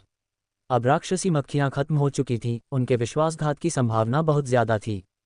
लेस देन विश्लेषणात्मक आंखें ग्रेटर देन ने दिखाया कि ये सभी मेडुसा उच्चतर दानव स्तर की थीं। उनके कंपन के आधार पर धनुष वाला सबसे शक्तिशाली था। धनुषधारी मेडुसा ने चेन रूई को कुछ देर तक देखा और थोड़ा झुकी। उसने सामान्य राक्षसी शिष्टाचार भी निभाया। उसने अपने मुंह से सांप जैसी कांटेदार जीभ निकाली, फुफकारती हुई एक मूर्खतापूर्ण भाषा में बोली, आह, शुक्रिया। चेन रूई बहुत हैरान हुआ। हालांकि मेडुसा एक बुद्धिमान राक्षसी जानवर थी, फिर भी उसकी तुलना ड्रैगन जैसे अन्य अत्यंत बुद्धिमान प्राणियों से नहीं की जा सकती थी। उसने पहली बार सुना था कि एक मेडुसा दानव लोक की सामान्य भाषा बोल सकती है। हालांकि मेडुसा का उच्चारण गूढ़ था, कुछ कुछ किसी ऐसे विदेशी जैसा जिसने अभी अभी चीनी सीखना शुरू किया हो। एथेना के दिल में बहुत सी बातें थीं जो वह चेन रूई को बताना चाहती थी, लेकिन वह जानती थी कि अभी समय नहीं है। उसके द्वारा दी गई उपचार और स्वास्थ्य लाभ की औषधि पीने के बाद उसने कहा, गेड और मैं उन भयानक मक्खियों का पीछा कर रहे थे और मक्खियों से लड़ते हुए संयोग से उनसे टकरा गए। वे दानव लोक की भाषा भी बोलना जानते थे, इसलिए हमने मक्खियों से निपटने के लिए मिलकर काम किया। घटनाक्रम वैसा ही था जैसा चेन रुई ने सोचा था। ऐसा लग रहा था जैसे सिर्फ धनुषधारी मेडुसा ही दानव लोक की भाषा बोल सकती है। इसके अलावा उसकी शब्दावली सीमित थी और अजीब लग रही थी। आपका क्या नाम है? चेन रुई ने अपनी चेतना में लेस देन विश्लेषणात्मक आंखों ग्रेटर देन का उपयोग करते हुए ये वाक्य बोला। मेडुसा आश्चर्यचकित थी और उसके मुंह से निकली विदेशी भाषा अलग अलग लंबाई की फुफकार में बदल गई। हालांकि एथेना इसे समझ नहीं पाए, लेकिन चेन रुई के कानों में यह ज्यादा सहज लग रहा था। तुम्हें हमारी भाषा कैसे पता? मेडुसा ने आश्चर्य से कहा। मेरा नाम लूसा है, हमें बचाने के लिए शुक्रिया। नमस्ते लूसा, मेरा नाम चेन रुई है और वह एथेना है। चेन रुई ने सबसे ज़रूरी सवाल पूछा, हम ज़मीन के ऊपर से हैं। क्या ज़मीन के ऊपर वापस लौटने का कोई और रास्ता है? ज़मीन के ऊपर वापस जाने का सिर्फ एक ही रास्ता है, लेकिन वहाँ का जादू बहुत तेज़ है। ये दानव राजा के स्तर से ऊपर की शक्तियों वाले लोगों को रोकता है। अगर आप पहले ही दानव राजा के स्तर पर पहुँच चुके हैं तो आप कुछ नहीं कर सकते। लूसा के जवाब ने चेन रुई को भौहें चढ़ा दीं। ऐसा लग रहा था कि लूसा को बाहर निकलने का यही एकमात्र रास्ता पता था। शुरुआत में न तो वह और न ही एथेना दानव राजा के स्तर तक पहुंच पाए थे, लेकिन अब जब कॉना ने जादू तोड़ दिया था तो यह एक तरफा प्रवेश द्वार बन गया था। वह अंदर तो जा सकता था, लेकिन बाहर नहीं निकल सकता था। जब तक वह दानव सम्राट के स्तर की शक्तियां हासिल नहीं कर लेता और बलपूर्वक उसे तोड़ नहीं देता, तब तक बाहर निकलने की कोई उम्मीद नहीं थी। चेन रुई ने पूछा, लूसा, मैं अन्य प्रजातियों के साथ संवाद करने की शक्ति के साथ पैदा हुआ हूँ, इसलिए मैं तुमसे बात कर सकता हूँ। हालांकि मैं बहुत उत्सुक हूँ, तुम दानव क्षेत्र की भाषा बोलना क्यों जानती हो? मेरे पति ने मुझे सिखाया। उनका नाम टिम है। चेन रुई हैरान रह गया। टिम, वह आखिरी खनन अधिकारी था जो 2 साल पहले रहस्यमय तरीके से गायब हो गया था। टिम ओल्ड कार्टर का बेटा था, जो डार्क मून के सबसे प्रतिष्ठित परिवार सैफुल परिवार के मुखिया थे। 2 साल पहले जोसेफ की योजना के तहत उन्हें खनन अधिकारी के रूप में माउंटेन शिलोंग में स्थानांतरित किया गया था। हालांकि जब वह पहली बार मुख्य खदान का सर्वेक्षण करने के लिए अंदर गए तो वे गायब हो गए और उनका शव भी नहीं मिला। किसे पता था कि वह अभी भी जीवित हैं और इस मेडुसा के पति बन गए हैं। इस मामले में उस समय प्रवेश द्वार का जादू नष्ट नहीं हुआ था। टिम ने इन 2 सालों में ज़मीन से ऊपर भागने की कोशिश क्यों नहीं की? इसमें अवश्य ही कुछ अज्ञात अंदरूनी जानकारी होगी। चेन रुई ने कुछ देर सोचा और कहा, हम टिम के दोस्त हैं। वह 2 साल से लापता है। हमने कभी नहीं सोचा था कि वह अभी भी जिंदा है। क्या तुम हमें अपने पति से मिलवा सकती हो? फिलहाल बाहर निकलने का कोई रास्ता नहीं था और फिलहाल कोई और अच्छी योजना भी नहीं थी। ज्यादा शक्तिशाली राक्षसी जानवरों से टकराने के बजाय मेडुसा का पीछा करते हुए टिम से मिलना बेहतर था। शायद उनकी स्थिति बेहतर हो जाए। हालांकि वह मेडुसा के बारे में अपनी सतर्कता कम नहीं कर सकता था। उसके पास डार्क विल्प थी, जब बहुत ज़रूरी होता तो वह अभी भी खतरे से बचने के लिए टेलीपोर्ट कर सकता था। दुर्भाग्यवश डार्कविल अंतरिक्ष से होकर नहीं गुजर सका, अन्यथा वह बहुत पहले ही टेलीपोर्ट हो गया होता। लूसा ने एक पल सोचा और आखिरकार सिर हिला दिया। वे राक्षसी मक्खियां कभी भी वापस आ जाएंगी। चलो अब मेरे पीछे आओ। लूसा का दर्जा कम नहीं लग रहा था। उसने बाकी 3 मेडुसाओं को फुफकारा और वे तुरंत आगे की ओर चल पड़े। चेन रुई ने एथेना को टिम के बारे में बताया। एथेना भी बहुत हैरान हुई और स्वाभाविक रूप से उसके फैसले पर उसकी कोई राय नहीं थी। दोनों डोडो को लेकर मेडुसा के साथ चल पड़े। एक के बाद एक रास्ते से गुजरते हुए समूह एक बड़े प्रवेश द्वार पर पहुंचा जो खुला हुआ था। ऐसा लग रहा था जैसे उसमें कोई अथाह जगह नहीं है। अंधेरे प्रवेश द्वार से ठंडी हवा बह रही थी, जिससे थोड़ी ठंडक बढ़ गई थी। यह मुख्य गड्ढे से भूमिगत दुनिया का प्रवेश द्वार होना चाहिए। मेडुसा रुकी नहीं और प्रवेश द्वार में प्रवेश कर गईं। चेन रुई और एथेना एक दूसरे को देखते हुए उनके पीछे अंदर चली गईं। वह एक अथाह अंधेरा रास्ता था। चेन रुई और एथेना की नज़रों से भी दृश्यता काफ़ी कम थी। जब एथेना सतर्क हुई तो उसका हाथ अचानक से मुंद गया और वह पहले से ही एक गर्म हथेली में जकड़ा हुआ था। एथेना का हाथ थोड़ा कांपा, फिर उसने तुरंत विनम्रता से उसे थामने दिया। इस बार ब्लैक रेन फॉरेस्ट में ड्रैगन इंस्क्रिप्शन का सामना करने के उलट कोई बहाना नहीं था। उसने बस सीधे उसका हाथ थामने की पहल की। एथेना का चेहरा फिर से गर्म होने लगा, उसकी धड़कनें भी तेज हो गईं, लेकिन वह काले वर्षावनों जैसी घबराई हुई नहीं थी। वह बस हल्के मीठे चक्कर का आनंद ले रही थी। उसे लग रहा था जैसे आगे आने वाले खतरों के बावजूद जब तक ये हाथ उसका हाथ थामे हुए है, डरने की कोई बात नहीं है। शायद इसलिए कि उनके पास दूर संवेदन शक्ति थी, लेकिन सिर्फ हाथ पकड़कर चेन रूई ने चमत्कारिक रूप से एथेना की भावनाओं को महसूस कर लिया। उसने उसका हाथ थोड़ा और कसकर पकड़ लिया। दोनों 1 महीने के लिए अलग हो गए थे, कहने के लिए बहुत सारे शब्द थे। हालांकि वे अभी और यहीं, हाथों में हाथ डाले, कंधे से कंधा मिलाकर चलते हुए, सब कुछ नहीं कह सकते थे, लेकिन यह ऐसा समय था जब चुप रहना बात करने से बेहतर था। आखिरकार आगे रोशनी दिखाई दी। इस अंधेरे रास्ते से गुजरने के बाद उनकी आंखों में जो नज़ारा आया वह बहुत ही अजीब था।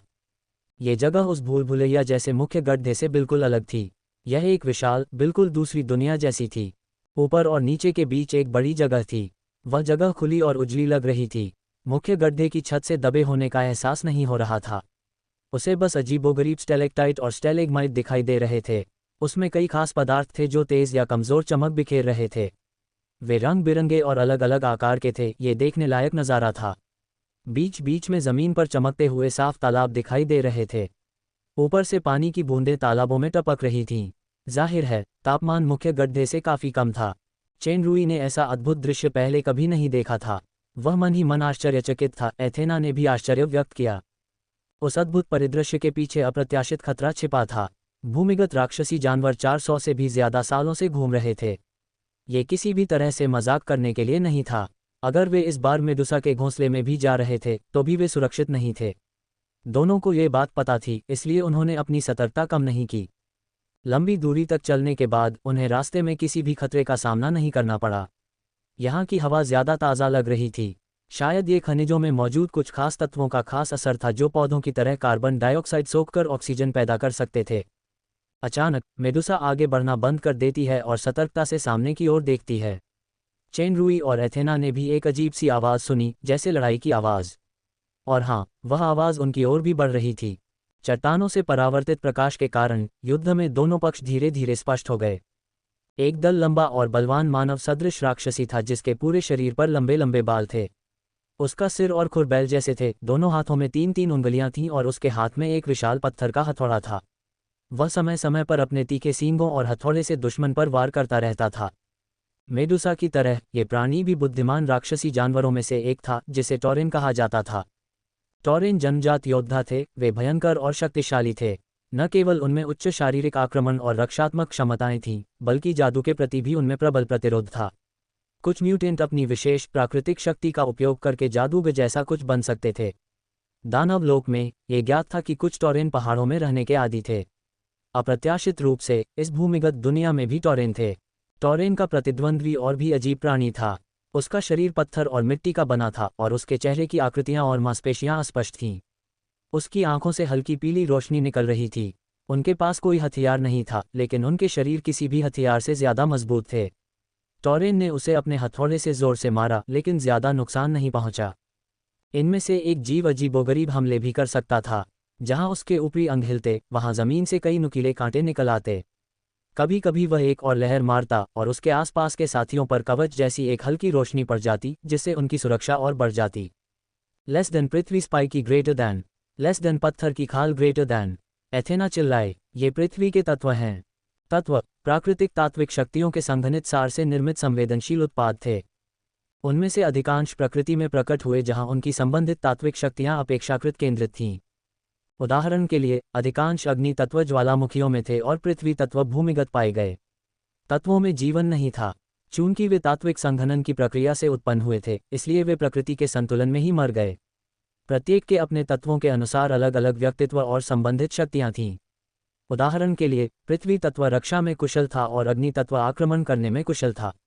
उनमें से अधिकांश में अपने संबंधित गुणों को नियंत्रित करने की क्षमता थी। पृथ्वी तत्व ने अभी अभी पृथ्वी जादू का प्रयोग किया है। लेस दैन अर्थ स्पाइक ग्रेटर दैन प्रतिद्वंद्वी पर हमला करने के लिए जमीन से बाहर निकलने वाले स्पाइक्स को नियंत्रित कर सकता था, जबकि less than stone skin greater than रक्षा को बढ़ाने के लिए जादू को बढ़ा रहा था। मेडुसा पहले से ही युद्ध के लिए तैयार थीं। लूसा ने एक तीर चलाया जो पृथ्वी तत्व के शरीर पर लगा। दुर्भाग्य से वह उसे भेद नहीं सका। ऐसा लग रहा था कि इस तरह के लंबी दूरी के हमले इन पृथ्वी तत्व के लोगों को, जिनकी रक्षा शक्ति बहुत मजबूत थी, ज्यादा नुकसान नहीं पहुंचा सकते थे। टॉरिन की मदद करो। जैसे ही लूसा ने यह कहा, उसने एक माचेटे निकाला और 3 मेडुसाओं को पृथ्वी के तत्वों पर हमला करने के लिए प्रेरित किया। सामान्यतः व्यवहार और संचार संबंधी समस्याओं के कारण विभिन्न राक्षसी पशु प्रजातियां एक दूसरे को उकसाने वाली थीं। वे शायद ही कभी बिना किसी हिचकिचाहट के एक दूसरे की मदद करने की पेशकश करते थे। चेन रुई को यह थोड़ा अजीब लगा, लेकिन फिर भी उसने जल्दी से एथेना को युद्ध का लक्ष्य समझाया। उसने डोडो को एथेना की रक्षा करने का निर्देश दिया, फिर मेडुसा के साथ पृथ्वी के तत्वों की ओर दौड़ पड़ा। टॉरेन मेडुसा के समर्थन से सुखद आश्चर्यचकित हुआ। जब उसने दो अजनबियों चेन रुई और एथेना को देखा तो वह और भी सतर्क हो गया। उसकी आंखों से हत्या का इरादा जाहिर हो गया। चेन रुई ने तुरंत लेस देन विश्लेषणात्मक आंखों ग्रेटर देन के जरिए टॉरेन के प्रति अपनी दोस्ताना सद्भावना प्रकट की और अपने कार्यों से अपना रुख दिखाया। धमाका! चेन रुई ने जादू करने वाले पृथ्वी तत्व के शरीर पर एक जोरदार मुक्का मारा, जिससे प्रतिद्वंद्वी 6-7 मीटर पीछे धकेल दिया गया। पृथ्वी तत्व थोड़ी देर के लिए लड़खड़ाया, लेकिन सब ठीक रहा। इसके बजाय चेन रुई की मुट्ठी उसके मुक्के के झटके से हल्की सुन्न हो गई। चेन रुई अचंभित रह गया। लेस देन विश्लेषणात्मक आंखें ग्रेटर देन ने स्पष्ट रूप से बताया कि पृथ्वी तत्व का मनुष्य डी स्तर का था। उसकी डी स्तर की शक्ति, जो सबसे प्रबल थी, के साथ इतना शक्तिशाली प्रहार भी पृथ्वी तत्व को नुकसान नहीं पहुंचा सका। ऐसा लग रहा था कि दानव क्षेत्र में कई शक्तिशाली प्राणी थे, खासकर कुछ विशेष जीव जिनमें अनोखी प्रतिभाएं और शक्तियां थीं। पृथ्वी तत्व की तरह एक ही डी स्तर पर होने का मतलब यह नहीं था कि वे एक दूसरे के खिलाफ जीत हासिल कर सकते थे। तभी उसे नीचे से एक चेतावनी का एहसास हुआ और वह तेजी से उछलकर दूर चला गया। पलक झपकते ही अचानक जमीन पर कई ब्लेड जैसे कांटे उभर आए। अगर वह जरा भी धीमा होता तो गंभीर रूप से घायल हो जाता। चेन रुई ने पहले राक्षसी मक्खियों से लड़ाई लड़ी थी, जो बहुत सारा स्टार पावर खा जाती थीं। वह अस्थायी रूप से लेस देन और ब्लेड ग्रेटर देन का इस्तेमाल नहीं कर पा रहा था। उसने तुरंत लहरदार समुद्र की उफनती शक्ति को छोड़ दिया और पृथ्वी के तत्वों पर तब तक हमला किया जब तक कि वे लगातार पीछे नहीं हट गए। अंततः उनके शरीर की मजबूत सतह पर दरारें दिखाई देने लगीं। हमला करते समय चेन रुई ने लेस देन विश्लेषणात्मक आंखों ग्रेटर देन का उपयोग करके पृथ्वी तत्व से संवाद किया, उन्हें झुकने के लिए प्रेरित करने की कोशिश की ताकि वह भूमिगत दुनिया के बारे में और जान सके। हालांकि पृथ्वी तत्व व्यक्ति की आंखों में हल्की पीली रोशनी टिमटिमा रही थी और उससे प्राप्त संकेत में कोई भावना या उतार चढ़ाव नहीं था, उसमें केवल हत्या का इरादा था। लगातार हत्या का इरादा। एथेना और मेडुसा की मदद से टॉरेन ने अपनी शक्ति वापस पा ली। न तो एथेना और न ही मेडुसा के हथियार पृथ्वी तत्व को ज्यादा नुकसान पहुंचा सके। डोडो का रूपांतरण कौशल कारगर साबित हुआ। उसने एक पृथ्वी तत्व को अपनी चपेट में ले लिया और कुछ टॉरेन आगे बढ़े और बारी बारी से उस पर तब तक जोरदार प्रहार करते रहे जब तक कि पृथ्वी तत्व का सिर टुकड़ों में नहीं फट गया। कुछ देर तक हमला करने के बाद चेन रुई को पृथ्वी तत्व की खासियतों का पता चला। वे हमले में कमजोर थे लेकिन बचाव में मजबूत। उनके जादू से सावधानी से बचने के बाद पृथ्वी तत्व के सिर पर हमला करने से उन्हें चोट लग सकती थी। लहरदार समुद्र की ताकत से पृथ्वी तत्व के सिर में दरारें और बड़ी हो गईं, यहाँ तक कि लेस देन पत्थर की खाल ग्रेटर देन भी उस अंतहीन उफान से बचाव नहीं कर सकी। अंत में वे पूरी तरह से जमीन पर गिर पड़े। कुछ ही देर बाद सभी पृथ्वी तत्वों का सफाया हो गया।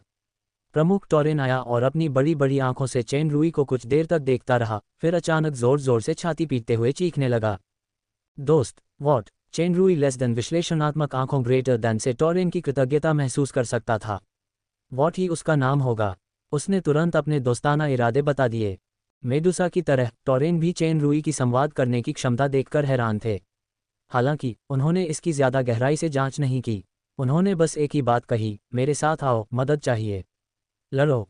मेडुसा को समझ नहीं आया कि उसके सहयोगी टॉरेन ने क्या कहा। चेन रुई द्वारा लेस देन विश्लेषणात्मक आंखों ग्रेटर देन से अनुवाद करने के बाद वह बिना किसी हिचकिचाहट के तुरंत टॉरेन के पीछे चल पड़ी। हालांकि चेन रुई को यह समझ में नहीं आया कि पृथ्वी तत्वों और टॉरेन के बीच संघर्ष क्यों था और मेडुसा टॉरेन की मदद क्यों करना चाहता था, लेकिन क्योंकि वह इस खतरनाक भूमिगत दुनिया से पूरी तरह अपरिचित था और अब जब उसने संयोग से दो राक्षसी जानवरों का अस्थायी विश्वास प्राप्त कर लिया था तो उनका पीछा करना सबसे अच्छी योजना लग रही थी। टॉरेन बहुत तेज गति से भागे। कुछ ही देर बाद एक विशाल जगह के सामने चेन रुई ने एक अविश्वसनीय रूप से भयंकर युद्ध देखा। इसे एक छोटा युद्ध भी कहा जा सकता है। हर जगह टॉरेन और पृथ्वी तत्वों के बीच भयंकर युद्ध चल रहा था। कुछ मेडुसा भी थीं। लूसा की मदद की पेशकश की तरह टॉरेन और मेडुसा स्पष्ट रूप से एक गठबंधन में थे। इस बीच पृथ्वी तत्वों के बीच बड़ी संख्या में राक्षसी मक्खियां फैल गई थीं। टॉरेन जोड़ मेडुसा बनाम पृथ्वी तत्व जोड़ राक्षसी मक्खियां एलिमेंटल प्रकृति में ही पैदा हुए और प्रकृति में ही विलुप्त भी हुए। उनकी अपनी कोई सभ्यता नहीं थी, लेकिन वे आमतौर पर अन्य सभ्यताओं में आसानी से दखल नहीं देते थे जब तक कि उनके क्षेत्र का अतिक्रमण न हो रहा हो। ये समझ में आता है कि यदि टोरेन और मेडुसा ने पृथ्वी के तत्वों के क्षेत्र का उल्लंघन किया होता, लेकिन पृथ्वी के तत्व राक्षसी मक्खियों के समान टीम में क्यों थे? चेन रूई इन राक्षसी जानवरों के बारे में ज्यादा नहीं जानता था और यह जांच पड़ताल करने का बिल्कुल भी सही समय नहीं था। उसने पहली बार इतने बड़े पैमाने पर युद्ध देखा था जिसमें दोनों पक्ष एक दूसरे से लड़ रहे थे। कुछ मेडुसा और टोरेन ने तो उस पर हमला भी कर दिया था। लूसा और पहले से मौजूद टोरेन पहले ही युद्ध में शामिल हो चुके थे। कौन बता सकता था कि वह दुश्मन था या सहयोगी? लेस देन विश्लेषणात्मक आंखें ग्रेटर देन ने दिखाया कि आसपास के कई लड़ाकू जीवों में ऐसी शक्तियां थीं जिनका निर्धारण नहीं किया जा सकता था। चेन रूई ने उन्हें उकसाने की हिम्मत नहीं की। उसने बस एथेना और डोडो को खतरनाक लड़ाइयों से दूर खींच लिया और सिर्फ कमजोर पृथ्वी तत्व को ही मार गिराया जो इस स्तर का लग रहा था। ज्यादा ध्यान आकर्षित करने से बचने के लिए चेन रूई ने एथेना को राक्षसी आग को वापस लेने और इस स्तर के पृथ्वी तत्वों से लड़ने के लिए अपनी ताकत बचाने का आदेश दिया, जबकि वह उनसे संवाद करने की कोशिश कर रहा था। अजीब बात है कि पृथ्वी तत्वों को काफी बुद्धिमान प्राणी होना चाहिए, लेकिन लेस देन विश्लेषणात्मक नजरिए ग्रेटर देन में चेन रूई ने जितने भी पृथ्वी तत्वों का सामना किया, जिनमें पहले पराजित डी स्तर के पृथ्वी तत्व भी शामिल थे, उन्होंने केवल एक ही संदेश भेजा, मार डालो, मार डालो, मार डालो। खून की प्यासी राक्षसी मक्खियां अब भी वैसी ही थीं। ऐसा लग रहा था जैसे वह सोच ही नहीं रही थी, और लेस देन विश्लेषणात्मक आंखें ग्रेटर देन उनसे बिल्कुल भी संवाद नहीं कर पा रही थीं। उच्च स्तरीय सड़ती हुई राक्षसी मक्खी और एक अन्य प्रकार की बोरर मक्खी में कुछ चेतना तो थी, लेकिन ये चेतनाएं दुष्ट और जानलेवा इरादों से भरी थीं जिससे लोग कांप उठते थे। वे संवाद भी नहीं कर पाती थीं। जहां तक युद्ध में राक्षसी मक्खियों को पहचानने में असमर्थ लोगों की बात है, चेन रूई उनके पास जाने की हिम्मत नहीं जुटा पाता था। युद्ध क्षेत्र में कई गुफाएं और साधारण घर थे। ये टॉरेंस का घोंसला होगा और राक्षसी मक्खियों और पृथ्वी के तत्वों का मुख्य उद्देश्य एक ही स्थान पर हमला करना प्रतीत होता था। वह स्थान जहां सबसे तीव्र लड़ाई हो रही थी एक छोटा सा तालाब प्रतीत हो रहा था। तालाब के सामने चमड़े का कवच पहने और दो विशाल पत्थर की कुल्हाड़ियां लिए एक बलवान टॉरेन खड़ा था। जैसे ही पत्थर की कुल्हाड़ी लहराई गई, चेन रूई के स्थान से भी एक तेज गर्जना की आवाज सुनाई दी और तालाब के पास की जमीन कांप उठी। उसकी ताकत और पहनावे को देखते हुए यही टॉरेन का सरदार होना चाहिए। तालाब के पास की राक्षसी मक्खियां दूर से ही भयानक हवा के दबाव से फट रही थीं, जिनमें वह बड़ी सड़ती हुई राक्षसी मक्खी भी शामिल थी जिसे लेस देन और ब्लेड ग्रेटर देन एक बार में काट नहीं पा रही थी। लेस देन विनाशकारी और ब्लो ग्रेटर देन इस तरह की शक्ति की पहुंच से बहुत दूर था। बेशक सबसे महत्वपूर्ण बात ताकत में अंतर था। हालांकि टॉरेन नेता बहुत खतरनाक था, उसके विरोधी भी उतने ही शक्तिशाली थे। वे दो नीले रंग के पृथ्वी तत्व थे। वे चेन रूई के पिछले समूह से छोटे थे। उनके चेहरे की बनावट और मांसपेशियां ज्यादा नाजुक लग रही थीं, लेकिन उनकी शक्तियां और भी भयावह थीं।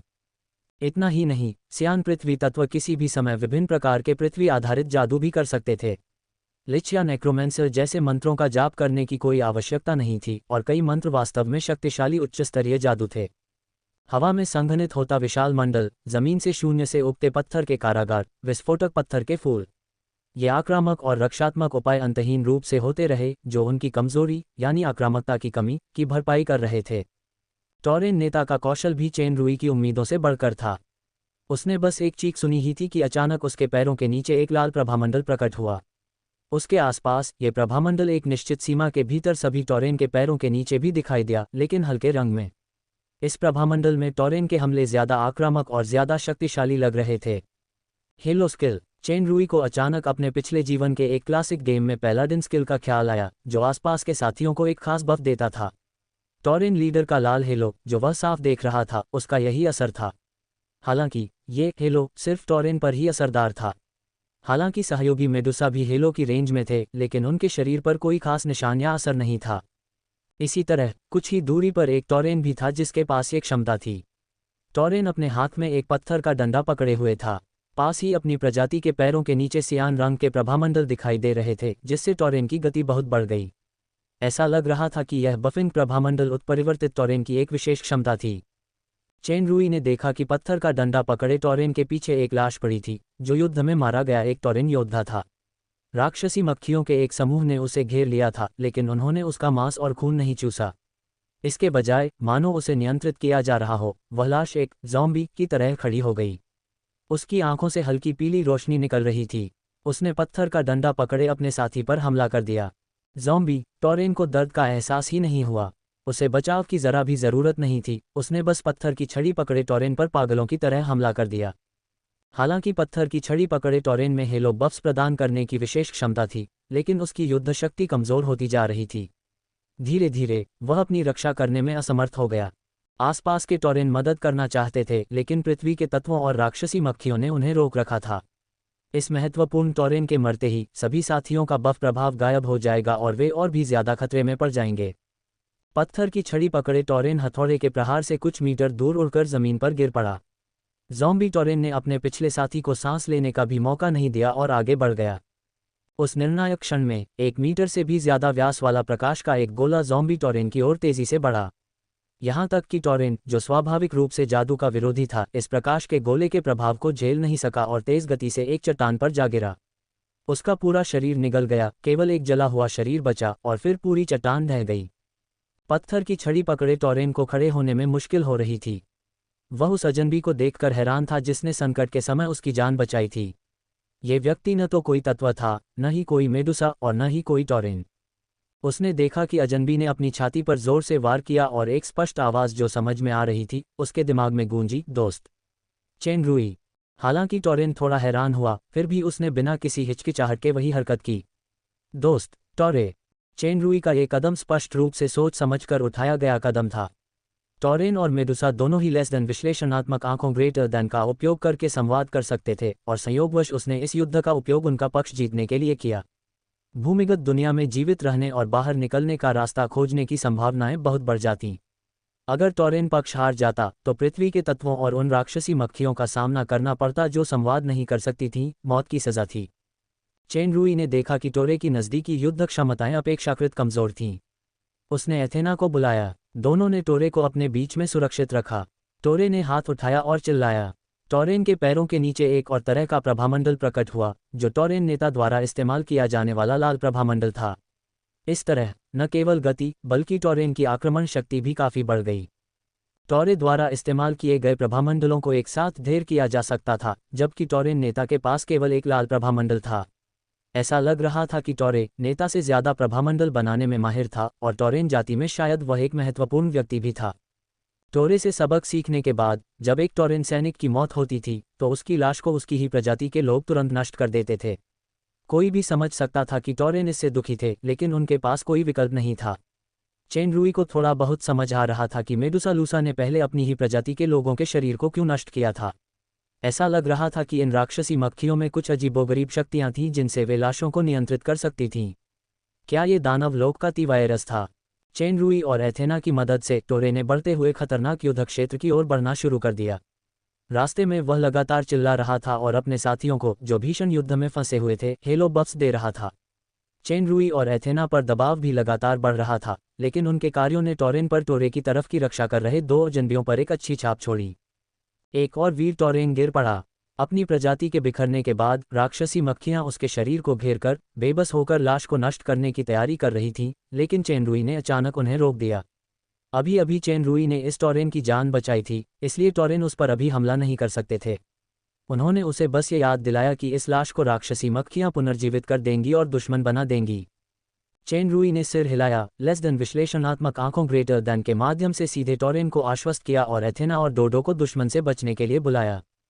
वह कमर से झुका और उस लाश को देखने लगा जो ज़ॉम्बी बनने वाली थी। जब उसने पहली बार लूसा के साथ टोरेन की सहायता की तो उसने पाया कि पृथ्वी के तत्वों की आंखों में कुछ अजीब था। उनकी आंखों में कोई क्रिस्टल जैसी वस्तु जमी हुई थी, मानो वे आंसू बहा रहे हों। उस समय उसके पास करीब से देखने का समय नहीं था। अभी अभी उसने एक बार फिर देखा कि कई पुनर्जीवित ज़ॉम्बी टोरेन की आंखों में एक जैसी विचित्र विशेषता थी। अब बहुत कठिनाई के बाद उसे अंततः अपने अनुमान की पुष्टि के लिए जीवित शरीर मिल गया। जैसी कि उम्मीद थी, इस टोरेन का पहले से ही मृत शरीर धीरे धीरे हिलने लगा।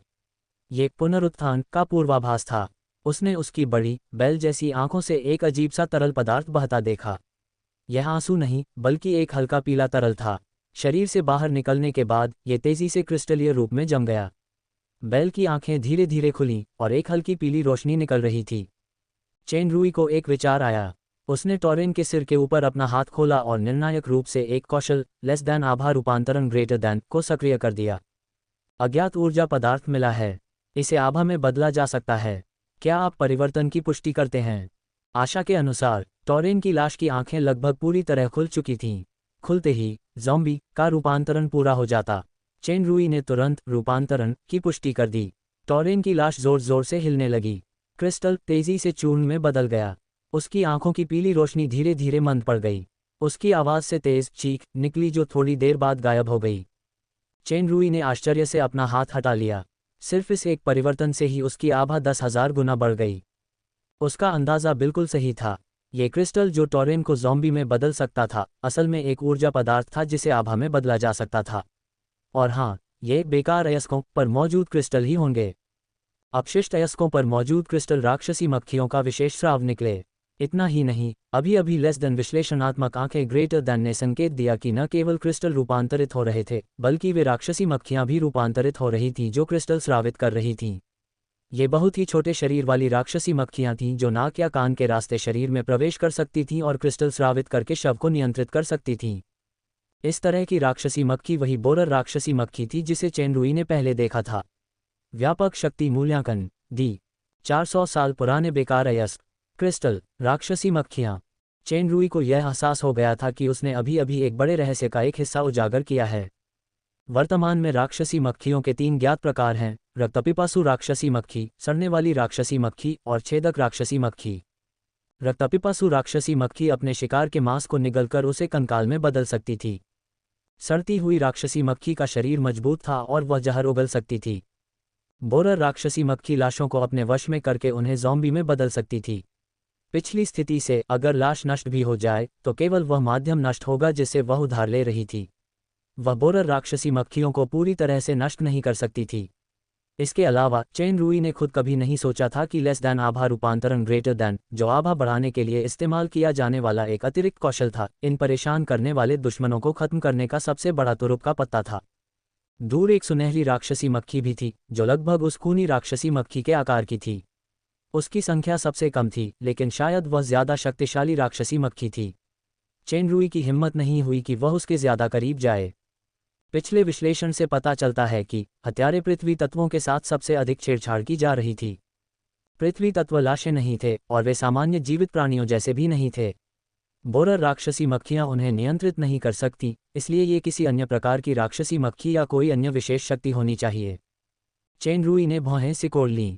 यह मामला बिल्कुल आसान नहीं था। उसे और ज़रूरी जानकारी हासिल करनी थी। शायद यही उसके और एथेना के लिए ज़मीन पर वापस लौटने की कुंजी हो। टॉरेन मृतक को बहुत महत्व देता था। उसके बगल में बैठा टोरे चेन रूई की हरकतों पर ध्यान दे रहा था। वह ये देखकर हैरान था कि वह लाशों को, जो ज़ॉम्बी में बदल चुकी थीं, उनकी मूल अवस्था में वापस ला सकता है। उसने चेन रूई के प्रति अपनी छाती पीटकर आभार व्यक्त किया। हालांकि टॉरेन के पास ज़बरदस्त युद्ध शक्ति थी और उनके पास मेडुसा जैसी सेना भी थी, फिर भी पृथ्वी के तत्वों और राक्षसी मक्खियों की संख्या बहुत ज़्यादा थी। उन सभी को मारना लगभग नामुमकिन था। टॉरेन धीरे धीरे कमज़ोर पड़ने लगे थे। तभी दूर से एक तुरही की आवाज़ आई।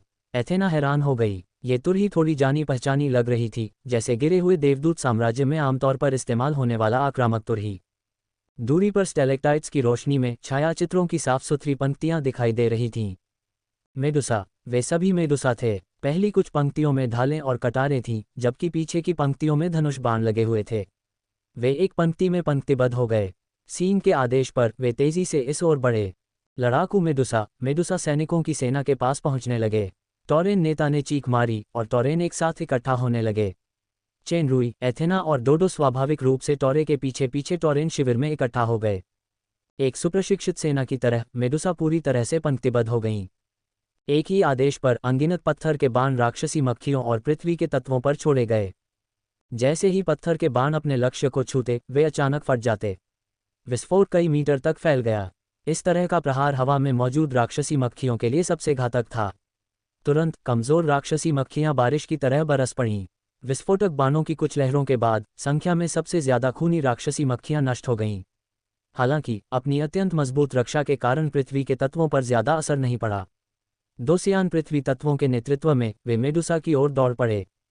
फिर से तुरही बजी। इस बार उसकी लय थोड़ी अलग थी।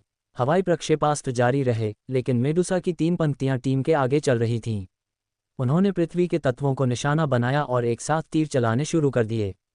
पहली पंक्ति के तीर चलाने के बाद पूरी तरह तैयार दूसरी पंक्ति ने तुरंत तीर चलाए, फिर तीसरी पंक्ति ने। उन्होंने बारी बारी से तीर चलाए। लगातार 3 बार एथेना चिल्लाए। यह एक लंबी दूरी की निशानेबाजी तकनीक थी जो दानव लोक की सेनाओं द्वारा आमतौर पर इस्तेमाल की जाती थी। इसके लिए तीरंदाजों के बीच बेहतरीन तालमेल और सही टाइमिंग की ज़रूरत होती थी। यदि पहले छोड़े गए विस्फोटक बाणों का उद्देश्य क्षेत्र हत्या करना था, तो 3 मोड़ वाले बाण मुख्यतः लक्षित हत्या के लिए थे। उन्होंने पृथ्वी तत्वों के सिर को निशाना बनाया।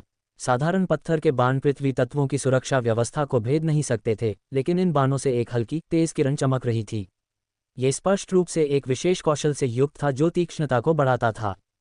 ऐसा लग रहा था कि मेडुसा को एक खास हद तक प्रशिक्षित किया गया था।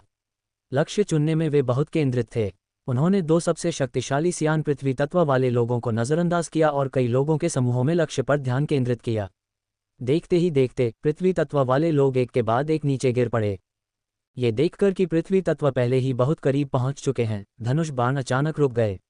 मेडुसा दल से एक आकृति अचानक उछली और पृथ्वी तत्वों के बीच में जोर से गिर पड़ी। इस मेडुसा का शरीर सामान्य मेडुसा से बड़ा था तथा उसकी सांप जैसी पूंछ का रंग भी गहरा बैंगनी था जो सामान्य मेडुसा के नीले रंग से भिन्न था। उसके हाथ में एक खास क्रिस्टल से बनी माचेती और ढाल थी। माचेती बेहद तेज थी। पलक झपकते ही कई पृथ्वी तत्वों के सिर कट गए। 2 सियान तत्व वाले लोग आगे बढ़े और मेडुसा को घेर लिया।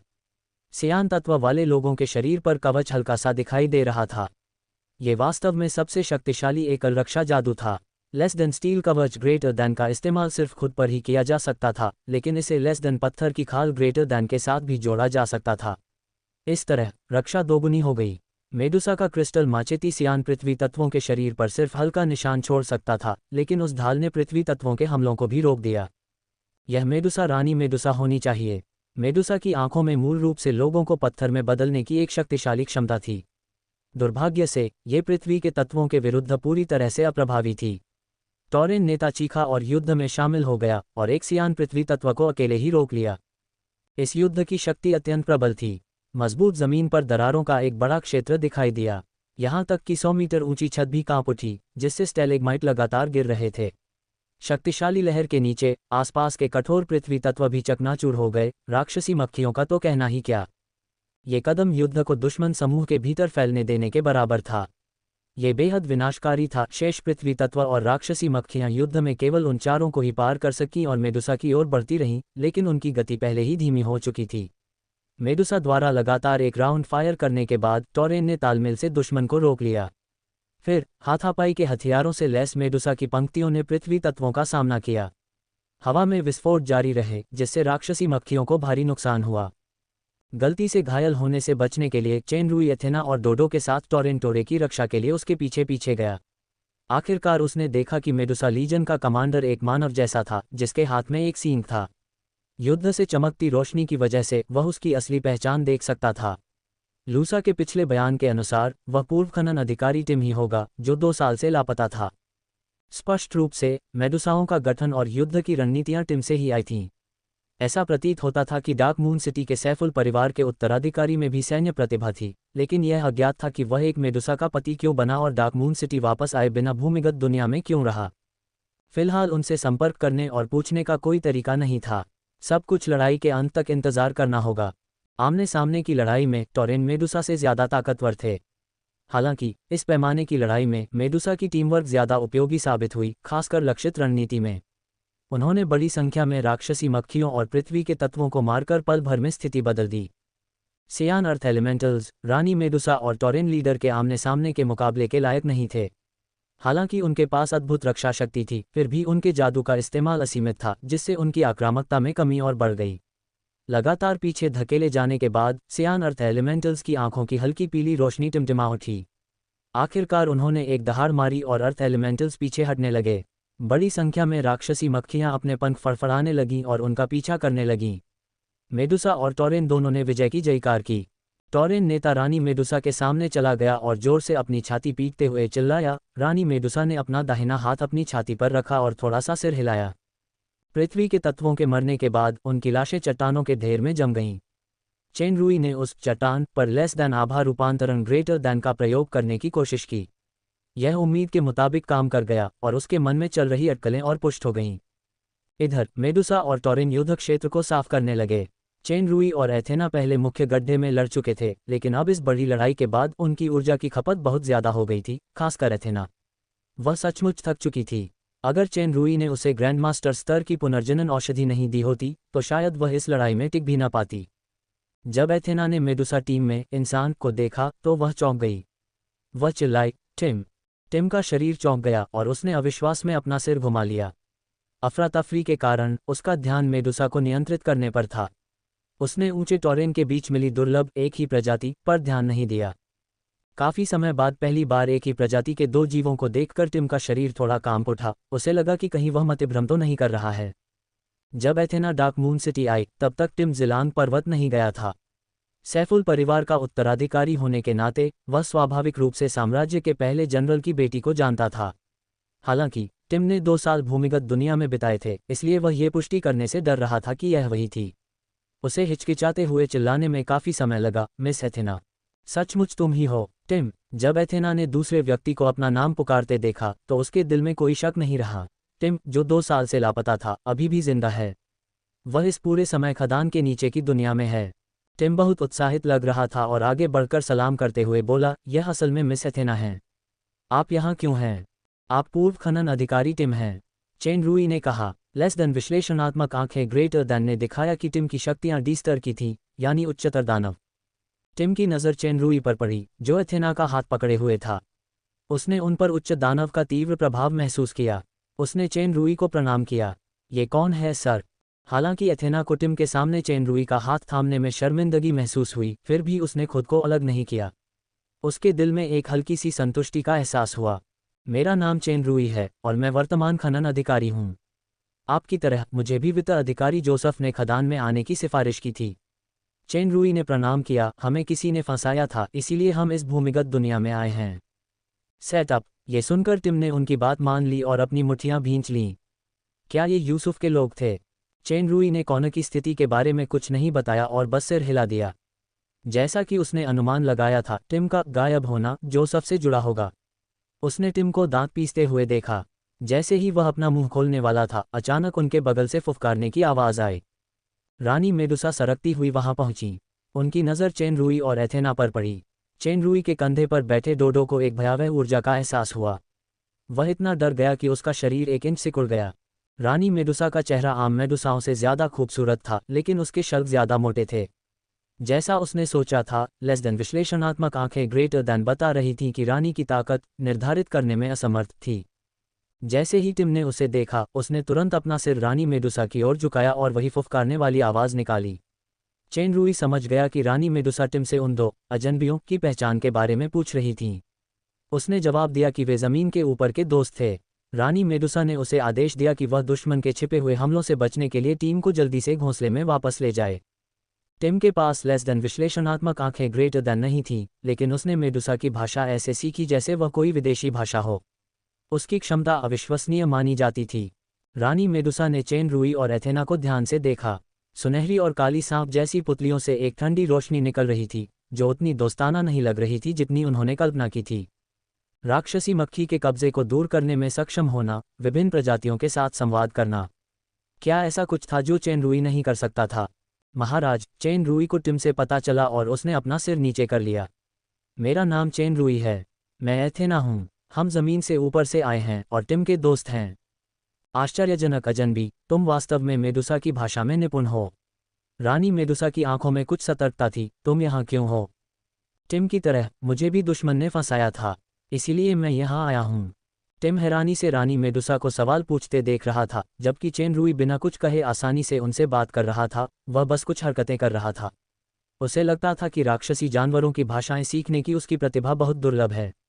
उसने कभी नहीं सोचा था कि नया खनन अधिकारी उससे भी बेहतर होगा। कोई आश्चर्य नहीं कि वह साम्राज्य के पहले जनरल का दामाद बन सका।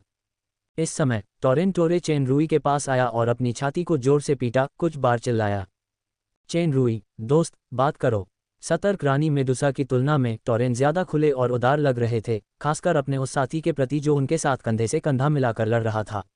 हालांकि चेन रुई टॉरेन के साथ और ज्यादा संपर्क बनाना चाहता था, लेकिन अब सबसे जरूरी काम टिम से और जानकारी हासिल करना था। चेन रुई ने भी उसी तरह अपनी छाती पीटते हुए होश में कहा, टोरे, दोस्त, बात करने की कोई जरूरत नहीं है। जब समय होगा मैं तुम्हें ढूंढूंगा।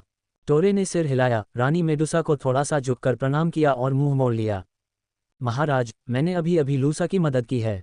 मेरे पास भी कुछ उपचार शक्तियां हैं। अगर महारानी को कोई आपत्ति न हो तो मैं आपके साथ मेडुसा की मान तक जाकर घायल मेडुसाओं को ठीक करने और साथ ही अपनी दोस्त से मिलने के लिए तैयार हूँ। हमने 2 साल से एक दूसरे को नहीं देखा है। रानी मेडुसा टोरेन जाति में टोरे के विशेष स्थान के बारे में जानती थी। चेन रूई के साथ उसकी हरकतें देखकर उसकी सांप जैसी पुतलियां थोड़ी हिल गईं। आखिरकार उसने सहमति में अपना सिर हिला दिया। चेन रूई की तिकड़ी मेडुसा के समूह का पूरा रास्ता पीछा करती रही। लगभग 3 घंटे बाद वे एक बड़े स्थान पर पहुंचे। पत्थर की दीवार के पास कई गुफाएं थीं। ये मेडुसा की मांदें हो सकती हैं। मेडुसा का एक समूह उन्हें देखने के लिए पीछे रह गया। मेडुसा के सागर में टिम, चेन रूई और एथेना बहुत ही आकर्षक लग रहे थे। डोडो की बात करें तो वह बहुत पहले ही एक अनजानी रस्सी बन चुका था जो जानबूझकर चेन रूई के कंधों पर लिपटा हुआ था। ऐसा लग रहा था मानो वह रस्सियों का एक गुच्छा उठाए हुए हो। जब मेडुसाओं ने देखा कि उनकी रानी लौट आई है तो उन्होंने सिर झुकाकर अभिवादन किया। एक मेडुसा गुफा से तेजी से बाहर आए और रानी को सिर झुकाकर प्रणाम किया। वह खुशी खुशी टिम के पास आए और उसे गले लगा लिया। मेडुसा के बालों में मौजूद छोटे छोटे सांपों ने टिम को चोट नहीं पहुंचाई बल्कि उसके चेहरे को हल्के से रगड़ा। टिम मेडुसा से अलग हुआ और उसे चेन रूई और एथेना से मिलवाया। यह मेरी पत्नी राजकुमारी लिसा, रानी मेडुसा की बेटी है। चेन रूई और एथेना दोनों ने देखा कि राजकुमारी मेडुसा का पेट फूल रहा था। वह गर्भवती लग रही थी। जब लिसा ने टिम को ये कहते सुना कि ये दोनों उसके दोस्त हैं तो उसने एथेना की तरफ सावधानी से देखा लेकिन चेन रूई के सामने विनम्रता से सिर झुका लिया। ऐसा लग रहा था कि ईर्ष्या की प्रकृति सिर्फ कुछ जातियों तक ही सीमित नहीं थी। आपसे मिलकर मुझे बहुत खुशी हुई, खूबसूरत राजकुमारी लिसा। चेन रूई ने लेस देन विश्लेषणात्मक नज़रों ग्रेटर दैन से कुछ तारीफें की। सच कहूं तो ये तारीफें उसकी मर्जी के खिलाफ थीं। दानव लोक में बुद्धिमान राक्षसी दानव मेडुसा का नाम ग्रीक पौराणिक कथाओं में वर्णित मेडुसा के समान ही था। इस मिथक में मेडुसा एक सुंदर युवती थी। बाद में कुछ कारणों से वह सर्प बालों वाली, जंगली सुअर के दांतों वाली, सर्प शरीर वाली राक्षसी बन गई। उसे देखने वाला कोई भी व्यक्ति पत्थर बन जाता था। इस आयाम की मेडुसा में पत्थर बनने की क्षमता भी थी, लेकिन ये कोई अतिशयोक्ति नहीं थी। इसी प्रकार वे इतनी कुरूप भी नहीं थीं। यदि उनके शल्कों, सर्प शरीर और सिर पर सर्प बालों को नज़रअंदाज कर दिया जाए तो वे एक सुंदर स्त्री ही होंगी। हाँ, उनकी विशिष्ट दोहरी कांटेदार जीभ को भी नज़रअंदाज करना पड़ा। उन्हें नहीं पता था कि टिम और उसके मिलन के पीछे कोई विशेष कारण था या नहीं, लेकिन यह निर्विवाद था कि इस पूर्व खनन अधिकारी की महिलाओं के प्रति अनोखी पसंद थी। लिसा चेन रूई की भाषा कौशल देखकर थोड़ी हैरान हुई और उसकी तारीफों से खुश भी हुई। वह ज्यादा मिलनसार हो गई थी और अपनी माँ यानी रानी के मुकाबले उसके साथ घुलना मिलना ज्यादा आसान हो गया था। एथेना को एक और बात से हैरानी हुई। वह चेन रूई से ज्यादा दानव लोक के बारे में जानती थी। मेडुसा एक बुद्धिमान राक्षसी जानवर थी जो अंडे देती थी। आमतौर पर उनमें गर्भावस्था के ऐसे स्पष्ट लक्षण नहीं दिखते जब तक कि तभी लूसा, जिसकी चेन रूई ने अभी अभी मदद की थी, टिम के पीछे प्रकट हुई। उसने लिसा को सिर झुकाकर प्रणाम किया और टिम को गले लगा लिया। टिम को पता चला कि चेन रूई और एथेना ने लूसा को बचा लिया है और उसने एक बार फिर आभार व्यक्त किया। एक मेडुसा चेन रूई पर फुफकारते हुए आए। उसने रानी का आदेश सुनाया, उससे कहो कि वह घायल मेडुसा का इलाज करे। चेन रूई का पहले से किया हुआ वादा यही था, इसलिए उसने बिना किसी हिचकिचाहट के एक्सचेंज सेंटर से दवा की बोतलें बदल दीं। उसने टिम और एथेना के साथ मिलकर घायल मेडुसा की मदद शुरू कर दी। इस प्रक्रिया में चेन रूई को अंततः टिम के इन 2 वर्षों के अनुभव के बारे में पता चला। सैफुल परिवार ग्रिम क्राउन प्रिंस का सबसे प्रबल समर्थक था और रेड स्पिरिट एस्टेट में बाहरी ताकतों के प्रति उनका रवैया बेहद प्रतिकूल था। जोसेफ हमेशा से उन्हें अपनी आंखों का कांटा समझता था। 2 साल पहले जोसेफ की योजना के तहत सैफुल परिवार के उत्तराधिकारी टिम को खनन अधिकारी के रूप में जिलान पर्वत पर स्थानांतरित कर दिया गया था। टिम एक बेहद प्रतिभाशाली व्यक्ति थे। खदान के कठोर वातावरण के बावजूद वह एक कुशल नेता थे। उन्होंने अपनी बुद्धि और साहस का इस्तेमाल करके खनिकों को एक के बाद एक मुश्किलों से उबारा। हालांकि जोसेफ की चाल यहीं खत्म नहीं हुई। एक बार जब वह जांच करने निचले स्तर पर पहुंचे तो टिम के कई अधीनस्थों ने अचानक एक साथ विश्वासघात किया और उन्हें जहर दे दिया। टिम अचानक पकड़े गए और गंभीर रूप से घायल हो गए। उन्हें एक निश्चित कौशल का इस्तेमाल करने के लिए मजबूर किया गया जिससे उनकी उम्र कम हो गई। उन्होंने कुछ गद्दारों को मार डाला, लेकिन उनका सामना भयानक राक्षसी मक्खियों से हुआ। वह घबराकर भाग गए और अंततः अपनी क्षमताएं समाप्त होने से बेहोश हो गए। जब टिम की आंख खुली तो उसने खुद को एक छोटी सी झील के सामने एक कुंड के पास पाया। उसके बगल में 3 शक्तिशाली राक्षसी मेडुसा जानवर थे, जिनके बारे में अफवाह थी कि उन्होंने भूमिगत को नुकसान पहुंचाया है। अजीब बात यह थी कि इन तीनों मेडुसा की हालत कुछ असामान्य थी। ऐसा लग रहा था कि वे गर्मी में हैं। चेन रुई को बाद में जो हुआ उससे थोड़ी सहानुभूति हुई, लेकिन जाहिर है उसे टिम के लिए और भी बुरा लगा। अनजाने में ही उसे एक ऐसी महिला का सामना करना पड़ा जो एक अलग तरह के युद्ध क्षेत्र में उससे कहीं ज्यादा ताकतवर थी। चेन रुई की साथ ही एक बेहद खूबसूरत महिला थी, जबकि गंभीर रूप से घायल टिम को 3 चीज़ों का सामना करना पड़ा। हालांकि एक बात थी जिससे चेन रुई को थोड़ा आश्चर्य हुआ, क्योंकि मेडुसा का निचला शरीर एक सांप था। टिम ने चेन रुई की शंकाओं को भांप लिया और उसे कड़वी मुस्कान के साथ बताया कि छोटी झील के सामने वाले कुंड को जीवन का फव्वारा कहा जाता है। चूंकि सभी मेडुसा मादा होती हैं, इसलिए उन्हें अगली पीढ़ी को गर्भ धारण करने के लिए एक विशेष माध्यम की आवश्यकता होती है। जीवन का फव्वारा एक जादुई माध्यम था। जब मेडुसा गर्मी में होती थी तो इस झरने का पानी पीने से उनकी इच्छाएं शांत हो जाती थीं और उनके गर्भवती होने और अंडे देने की संभावना बढ़ जाती थी। जीवन के फव्वारे के प्रभाव में मेडुसा एक वास्तविक स्त्री बन सकती थी। हालांकि यह थोड़ा कट्टर था, फिर भी टिम ने 3 बेकाबू मेडुसा स्त्रियों के साथ अपेक्षाकृत सामान्य अवस्था में एक महत्वपूर्ण जीवन घटना पूरी की। बेशक वाइवन की मांद के तंबू वाले दृश्य की तुलना में बेचारे पूर्व खनन अधिकारी ने ज्यादा निष्क्रिय भूमिका निभाई। जीवन के फव्वारे का रहस्य यहीं खत्म नहीं हुआ। टिम, जो निश्चित कौशल के अति प्रयोग से मरने वाला था, इस संयोग से अपनी आयु बढ़ा पाया। उसकी शक्ति भी बढ़ गई। हालांकि एक सीमा थी, वह ये कि उसे हर 3 दिन में जीवन के फव्वारे का पानी पीना पड़ता, अन्यथा फव्वारे द्वारा बढ़ाया गया जीवन समाप्त हो जाता। जीवन के फव्वारे में शैतानी अनार जैसे ही गुण थे। स्रोत से निकलने के आधे घंटे के भीतर यह पूरी तरह से निष्प्रभावी हो जाता। जीवित रहने के लिए टिम ने इस अद्भुत गलती का लाभ उठाने के लिए हर संभव प्रयास किया और मेडुसा की मांद में ही रहा। टिम की मेडुसा महिलाओं में से एक लिसा थी, जो कबीले की रानी की बेटी भी थी। बाकी 2 लुसा और तानसा थीं, जिनका मेडुसाओं में उच्च स्थान था। लिसा, जिसने पहली बार किसी पुरुष के साथ संभोग किया था, टिम में बहुत रुचि रखती थी। अपनी 2 अन्य महिला साथियों के साथ मिलकर उन्होंने टिम को गुप्त रूप से छिपा लिया। शुरुआत में टिम एक कैदी के रूप में राजकुमारी लिसा का खिलौना बन गया। धीरे धीरे लिसा समेत तीनों महिलाएं टिम से अभिन्न हो गईं। रानी मेडुसा ने आखिरकार इस पर ध्यान दिया। क्रोधित रानी टिम को मारना चाहती थी, लेकिन लिसा ने गिड़गिड़ाकर टिम की जान बचाई। अपनी उत्तरजीविता साबित करने और जीवन के स्रोत का इस्तेमाल जारी रखने के लिए टिम ने अपनी असाधारण क्षमताओं का प्रदर्शन किया, जिसमें कवच बनाना, मेडुसा को प्रशिक्षित करना और भी बहुत कुछ शामिल था। आखिरकार उसने रानी की स्वीकृति प्राप्त कर ली। दरअसल भूमिगत दुनिया में स्थिति बहुत तनावपूर्ण थी। पृथ्वी के तत्वों और राक्षसी मक्खियों के नेतृत्व वाली सेनाओं द्वारा बचे हुए जीवों पर बेतहाशा हमला करने से कई राक्षसी जानवर नष्ट हो गए थे। केवल सबसे शक्तिशाली टॉरेन और मेडुसा प्रजातियां ही बची थीं। टॉरेन और मेडुसा मूल रूप से एक दूसरे के विरोधी थे, लेकिन जैसे जैसे पृथ्वी के तत्वों और राक्षसी मक्खियों की शक्तियां प्रबल होती गईं, अकेले लड़ने पर उनके नष्ट होने की संभावना बहुत बढ़ गई। अगर एक गिरता तो दोनों गिरते। टिम स्थिति को अच्छी तरह समझ गया था। उसके संवाद और प्रयासों से टॉरेन और मेडुसा अंततः साझा दुश्मनों के खिलाफ एकजुट होने पर सहमत हो गए और स्थिति को संतुलित रखने की पूरी कोशिश की। 2 साल साथ रहने के बाद टिम अब अपनी तीनों पत्नियों को ऐसी वस्तु नहीं मानता था जिसकी सेवा करने के लिए उसे मजबूर किया गया था, खासकर जब तानसा ने एक युद्ध में उसकी रक्षा के लिए खुद को बलिदान कर दिया था। टिम ने अपने दिल में लिसा और लूसा को सचमुच अपना लिया था। हालांकि उसे अब भी डार्क मून सिटी में अपने परिवार और दोस्तों की याद आती थी, लेकिन अब उसे भूमिगत दुनिया की जिंदगी से कोई परहेज नहीं था। दानव लोक में जीवों का एक विचित्र जीवन क्रम था, जो उनका वंशक्रम था। सामान्य परिस्थितियों में यदि 2 अलग अलग नस्लों के 2 राक्षसी जीव मिल भी जाएं, तो वे मिश्रित नहीं होंगे। या तो एक ही पैतृक वंश या एक ही मातृवंश उत्पन्न होगा। दूसरे शब्दों में, लिसा जिस बच्चे से गर्भवती होगी वह या तो एक मेडुसा होगा या एक महादानव। यदि बच्चा मेडुसा होता तो लिसा पहले ही जन्म दे चुकी होती। हालांकि उसने अभी तक जन्म नहीं दिया था, इसलिए लिसा का बच्चा एक महादानव होना चाहिए, जो सैफुल परिवार का वंशज भी होगा।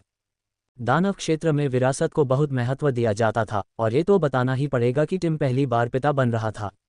इस कठिन परिस्थिति में, जहां पृथ्वी के तत्वों और राक्षसी मक्खियों के आक्रमण दिन ब दिन भयंकर होते जा रहे थे और मेडुसा और टॉरेन के बीच गठबंधन लगातार मुश्किल होता जा रहा था, टिम के पास लिसा के पेट में पल रहे अपने वंश की योजना बनाने के अलावा कोई विकल्प नहीं था। कल रात उसने चुपके से लूसा को कुछ मेडुसा को मुख्य गड्ढे की निचली परत के बाहर खदान में जांच के लिए ले जाने दिया। वह लूसा और लिसा को उनकी और उनके बच्चों की सुरक्षा सुनिश्चित करने के लिए भूमिगत दुनिया से बाहर भेजना चाहता था। हालांकि उन्हें नष्ट हुई सील वाला वह रास्ता मिल गया और लूसा बाहर नहीं निकल सकी। जब वह वापस लौटी तो उसका सामना बड़ी संख्या में राक्षसी मक्खियों और एथेना से हुआ, जो घिरी हुई थी। टिम के पालन पोषण के कारण लूसा पहले से ही संवाद करने के लिए कुछ सरल साम्राज्य भाषा जानती थी। चेन रुई के आने तक उसने तुरंत एथेना के साथ मिलकर राक्षसी मक्खियों से लड़ाई लड़ी। टिम को उम्मीद थी कि चेन रुई और एथेना उसकी इच्छा पूरी करने में उसकी मदद कर सकते हैं। वह इसके लिए कोई भी कीमत चुकाने को तैयार था। चेन रुई को ही पता था कि टिम 2 साल तक पाताल लोक में क्यों रहा। जब वह तत्वों और राक्षसी मक्खियों के बारे में और जानने की कोशिश कर रहा था, तभी एक मेडुसा वहां आए और फुसफुसाई, रानी ने तुम्हें तुरंत उससे मिलने का आदेश दिया है। चेन रुई को टिम से पता चला कि रानी बहुत शक्की और बाहरी लोगों के प्रति शत्रुतापूर्ण है। उसने तुरंत एथेना का हाथ पकड़ा और मेडुसा के पीछे पीछे छोटी झील की ओर चल पड़ा। सामने मैदान में रानी मेडुसा बीच में खड़ी थी, उनके दोनों ओर मेडुसा की कतारें थीं। लिसा और लूसा भी उनमें से थीं। चेन रुई रानी मेडुसा के सामने आया। उसने और एथेना ने सिर झुकाकर अभिवादन किया। महाराज, मित्रता के प्रतीक के रूप में मैंने आपके अधिकांश लोगों को ठीक कर दिया है। रानी मेडुसा ने थोड़ा सिर हिलाया, लेकिन उसके शब्द थोड़े अरुचिकर थे। दुर्भाग्य से तुम्हारे कर्म केवल तुम्हारी जान बचा सकते हैं, लेकिन तुम कैदी की स्थिति से मुक्त नहीं हो सकते। तुम्हें अपनी और अपने साथियों की जान बचाने के लिए उपचारात्मक वस्तुएं प्रदान करते रहना होगा। चेन रुई हैरान रह गई।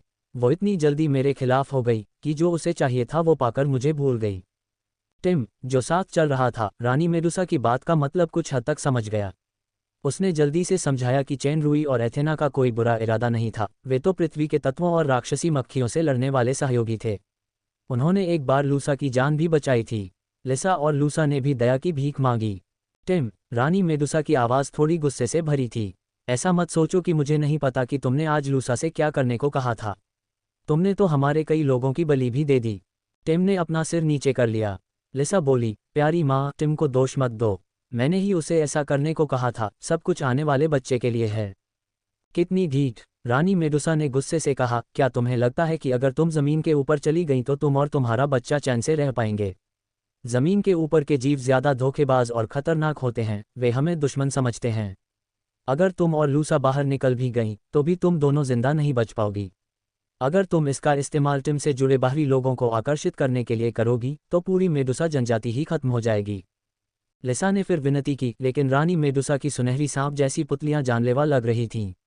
लिसा, अपने पति को लेकर चली जाओ, वरना मैं तुम्हें मार डालूंगी। मैं न सिर्फ तुम्हारी माँ हूँ, बल्कि मेडुसा जनजाति की रानी भी हूँ। चेन रुई को मानना पड़ा कि कबीले की मुखिया होने के नाते रानी मेडुसा की चिंताएं बेवजह नहीं थीं। हालांकि यह उनके और एथेना के लिए बुरी खबर थी। उन्होंने जल्दी से कहा, महाराज, शायद आपको अभी तक इस बारे में पता न हो, लेकिन जमीन के ऊपर जाने का रास्ता मेरे दुश्मन ने नष्ट कर दिया है। कोई सिर्फ नीचे आ सकता है, ऊपर नहीं। लूसा इसे साबित कर सकती है। मैं और मेरी साथी अब भूमिगत दुनिया का हिस्सा हैं। हम मेडुसा को पृथ्वी के तत्वों और राक्षसी मक्खियों से लड़ने में मदद करने को तैयार हैं। कृपया हम पर भरोसा रखें, महामहिम। तुम्हारी तुच्छ शक्ति मेडुसा की मदद कर सकती है। रानी मेडुसा ने तिरस्कार भरा भाव व्यक्त किया। तुम बाहरी लोग बहुत चालाक हो। टिम अब मेरी बेटी का पति है और वह जीवित रहने के लिए जीवन के स्रोत पर निर्भर है, इसलिए मैं उस पर कुछ हद तक भरोसा कर सकती हूँ। जहाँ तक तुम्हारी बात है, अगर तुम अपनी वफादारी साबित करने के लिए अपने बगल वाली औरत को मार डालो और मेडुसा के पुरुष बन जाओ, तो मैं तुम्हारी जान बख्श सकती हूँ और तुम्हें टिम के समान विशेषाधिकार भी दे सकती हूँ। मेरे बगल वाली औरत को मार डालूं? चेन रुई ने एथेना की तरफ देखा और उसका हाथ कसकर पकड़ लिया। डार्कविल उसके बाएं हाथ की अनामिका पर पहले से ही दिखाई दे रहा था। उसने पूछा, महाराज, क्या आपको लगता है कि जो आदमी अपनी जान बचाने के लिए अपनी औरत को मार डालता है, वह ज्यादा भरोसेमंद होता है? रानी मेडुसा ने व्यंग्य किया और अपनी सांप जैसी जीभ बाहर निकाली। वह चिल्लाई, रक्षकों, इन्हें पकड़ो। यह मेडुसा का अड्डा था। रानी मेडुसा को यह जरूरी नहीं लगा कि वह इतनी छोटी भूमिका खुद निभाए। अपना ध्यान रखना, टिम, मैं तुम्हारी मदद करने का कोई तरीका सोचूंगा। चेन रुई ने आह भरी। उसकी और एथेना की परछाइयां विकृत और धुंधली होने लगीं। रानी मेडुसा को यह सब कुछ पसंद नहीं आया।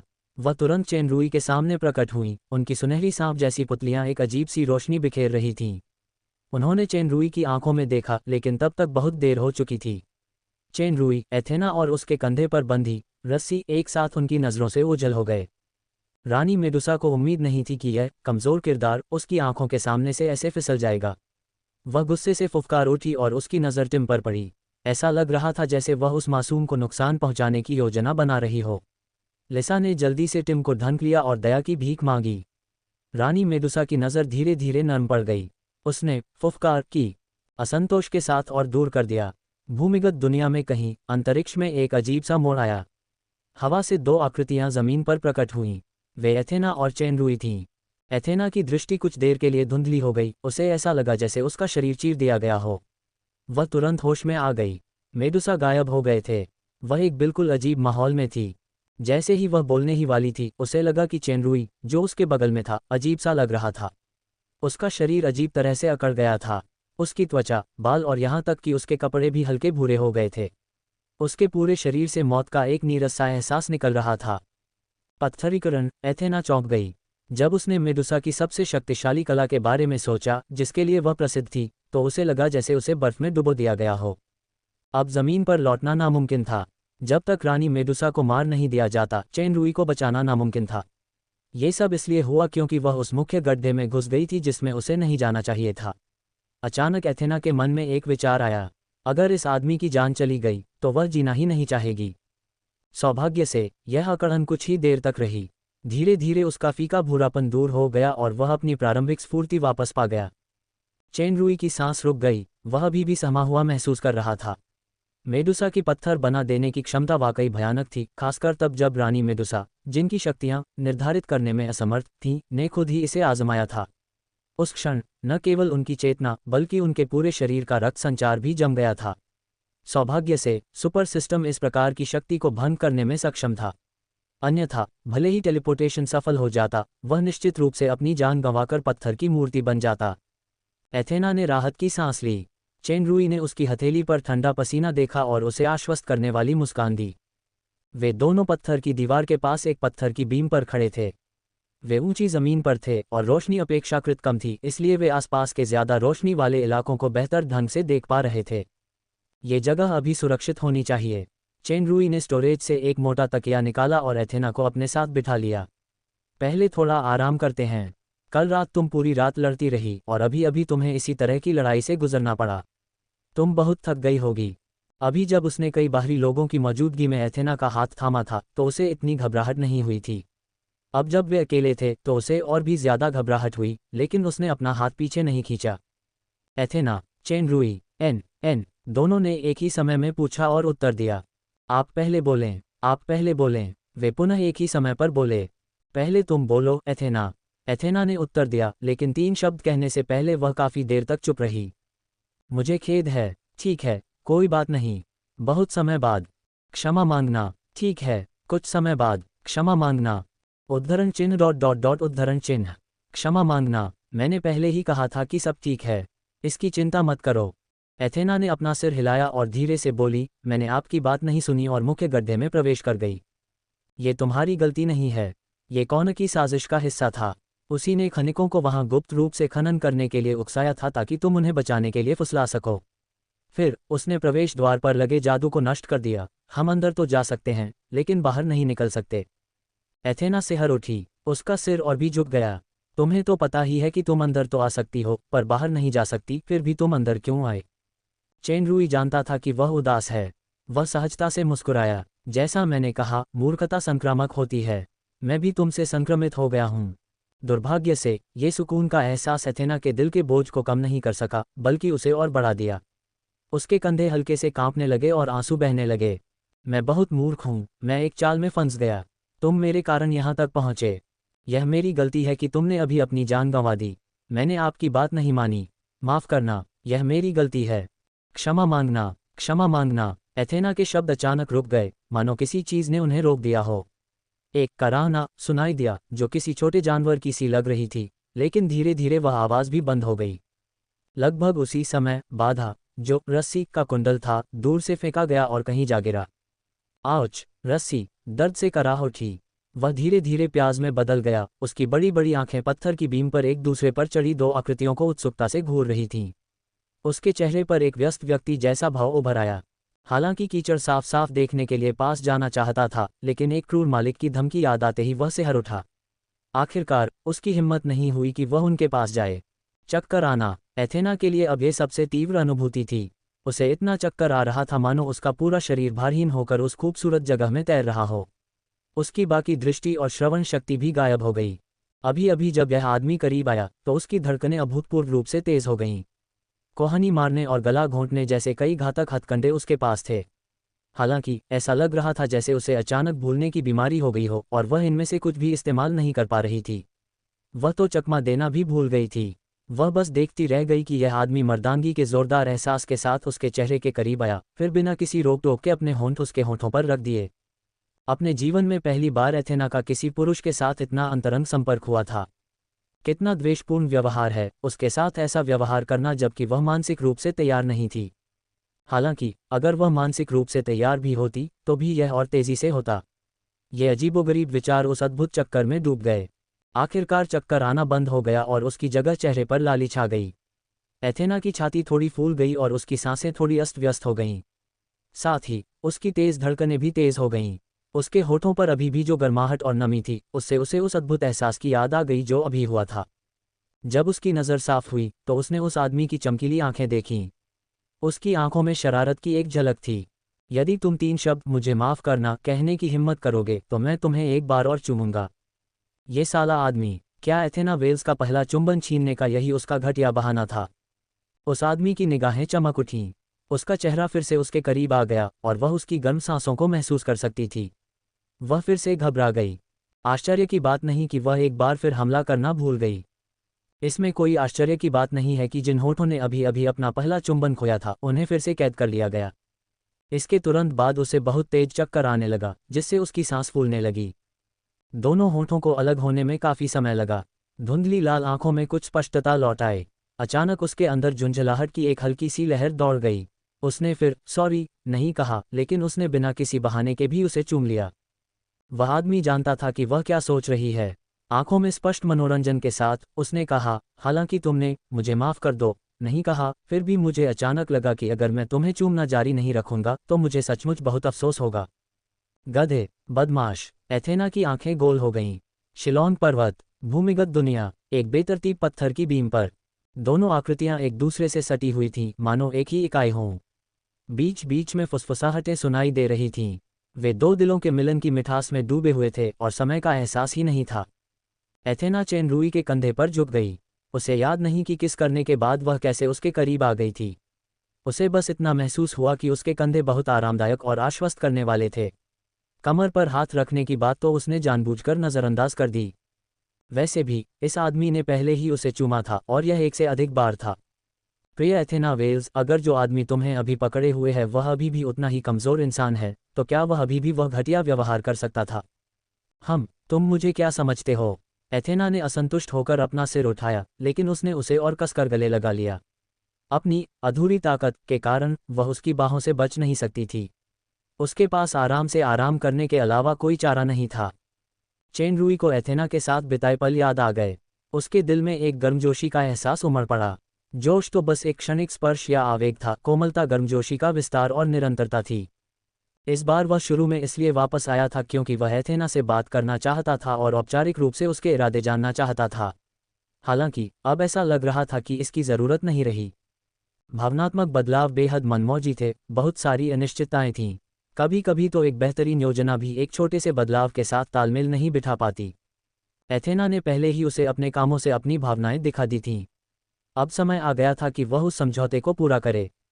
एथेना, चेन रूई ने उसके बालों को धीरे से चूमा और गहरी सांस ली। 1 महीने पहले हुए हमारे समझौते के अनुसार मुझे कुछ बातें तुम्हारे सामने कबूल करनी हैं। तो आप वास्तव में क्लोक गैंग के नेता हैं, एगेल? मानसिक रूप से पूरी तरह तैयार होने के बावजूद चेन रूई ने जो कुछ भी कहा उससे एथेना बार बार चौंक गई। इस बार आप डार्क मून गए और अरक्स को हरा दिया। रॉयस और अरक्स ने आपके सामने आत्मसमर्पण कर दिया है। अब तुम दानव राजा बनने से बस एक कदम दूर हो। एथेना हैरान रह गई। उसने कहा, महागुरु की विरासत तो अद्भुत है। उच्च दानव और दानव राजा के बीच एक बाधा थी, लेकिन चेन रूई एक इंसान था। उस पर सामान्य दानवों जैसी जन्मजात पाबंदियां नहीं थीं। महागुरु की विरासत के साथ उसके पास उससे ज्यादा विकास की गुंजाइश थी। इस लिहाज से एथेना पगलियों की तरह ईर्ष्यालु नहीं थी। दरअसल वह ज्यादातर ईर्ष्यालु ही थी, बल्कि वह चेन रूई के लिए खुश थी। दूर ब्याही गई बेटियां बह गए पानी के समान होती हैं। तुम भी लगभग दानव राजा के स्तर पर पहुंच गए हो। हम तुलना करके देख सकते हैं कि कौन पहले दानव राजा बनता है। चेन रूई ने एथेना की आंखों में प्रतिस्पर्धात्मक भावना देखी और हंसते हुए कहा, हारने वाले को जीतने वाले को पूरे 1 दिन के लिए चूमने देना चाहिए। हालांकि मुझे लगता है कि चाहे जो भी हो, मुझे ही नुकसान होगा। अभी तो मेरी सांस फूल रही थी। क्या उसे कम लाभ मिलता है? एथेना की नज़रें अचानक नाराज हो गईं और उसने उस बदमाश को एक जोरदार मुक्का जड़ दिया। वैसे ही उसकी अधूरी ताकत के कारण इस छोटे से मुक्के में कोई दम नहीं लग रहा था, बल्कि इससे वह आदमी खुशी से हंस पड़ा। पुनर्जन्म और सुपर सिस्टम चेन रूई के सबसे बड़े राज थे जिन्हें वह किसी को नहीं बता सकता था। महागुरु की विरासत एक बहाना था जो सुपर सिस्टम के अस्तित्व और उसकी बढ़ती शक्ति का कारण समझा सकता था। हालांकि इसके अलावा एक खास बात थी जो वह एथेना से छिपाना नहीं चाहता था। उसने अभी टाउन लिया और साइलेंट नाइट वेटलैंड्स के बारे में कुछ नहीं बताया, बस डार्क मून सिटी में अपने अनुभव बताए। सच तो देर सबेर सामने आना ही था, आखिरकार उसे कबूलना ही था। एथेना, हाँ अगर मेरा मतलब है अगर मैं किसी दूसरी औरत से। एथेना की हल्की सी बंद आंखें खुल गईं। हालांकि चेन रूई इस कोण से सिर्फ उसके बाल ही देख पा रहा था, पर वह उसकी आंखों में उदासी महसूस कर सकता था। चेन रूई को इस स्थिति में उसका मूड खराब करने के लिए खुद से नफरत हो रही थी, लेकिन वह क्रिस्टीना के साथ जो हुआ उसे उससे छिपाना नहीं चाहता था। जिस औरत पर उसने अपना मन बना लिया था, उसे एथेना के बारे में जानने का हक था। उसकी राय में हालांकि सच झूठ से ज्यादा क्रूर होता है, लेकिन धोखा छुपाने से ज्यादा शर्मनाक होता है। पुनर्जन्म के बाद भी वो रिश्तों में अभी भी एक नासमझ नौसिखिया ही था। शायद वो कभी फूलों के बीच आराम से मस्ती करने वाला प्रेमी लड़का नहीं बन पाता।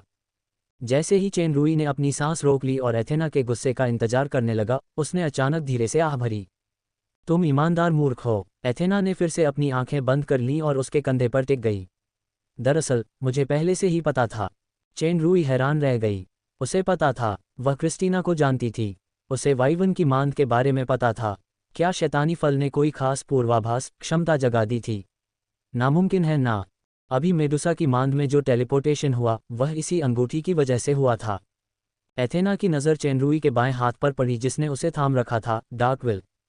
शाक्या लूसीफेर द ग्रेट की प्रेमिका जुएहान बेल्फेगोर ने लूसीफेर शाही परिवार के रक्त में दुष्ट नेत्र की शक्ति मिलाकर एक रहस्यमयी अंगूठी बनाई। कहा जाता है कि इसमें अजीबोगरीब शक्तियां हैं और टेलीपोर्टेशन उनमें से एक है। यह अंगूठी कुछ समय के लिए खो गई थी।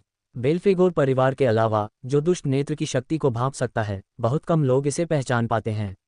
मेरे पिता को यह संयोग से मिली थी। 3 साल पहले मैं ही वह अंगूठी लेकर डार्क मून सिटी पहुंचा था। चेन रूई दंग रह गया। देखने में तो डार्कविल नाम की अंगूठी बिल्कुल छिपी हुई थी। उसे शाही खजाने से जोड़ना मुश्किल था। कोई आश्चर्य नहीं कि क्रिस्टीना ने भी कहा कि ज्यादातर लोग इस अंगूठी को नहीं जानते। 2 पीढ़ी पहले फॉलन एंजल साम्राज्य की संस्थापक राजकुमारी जुएहान बेल्फेगोर शाही परिवार की कुलीन रही होंगी।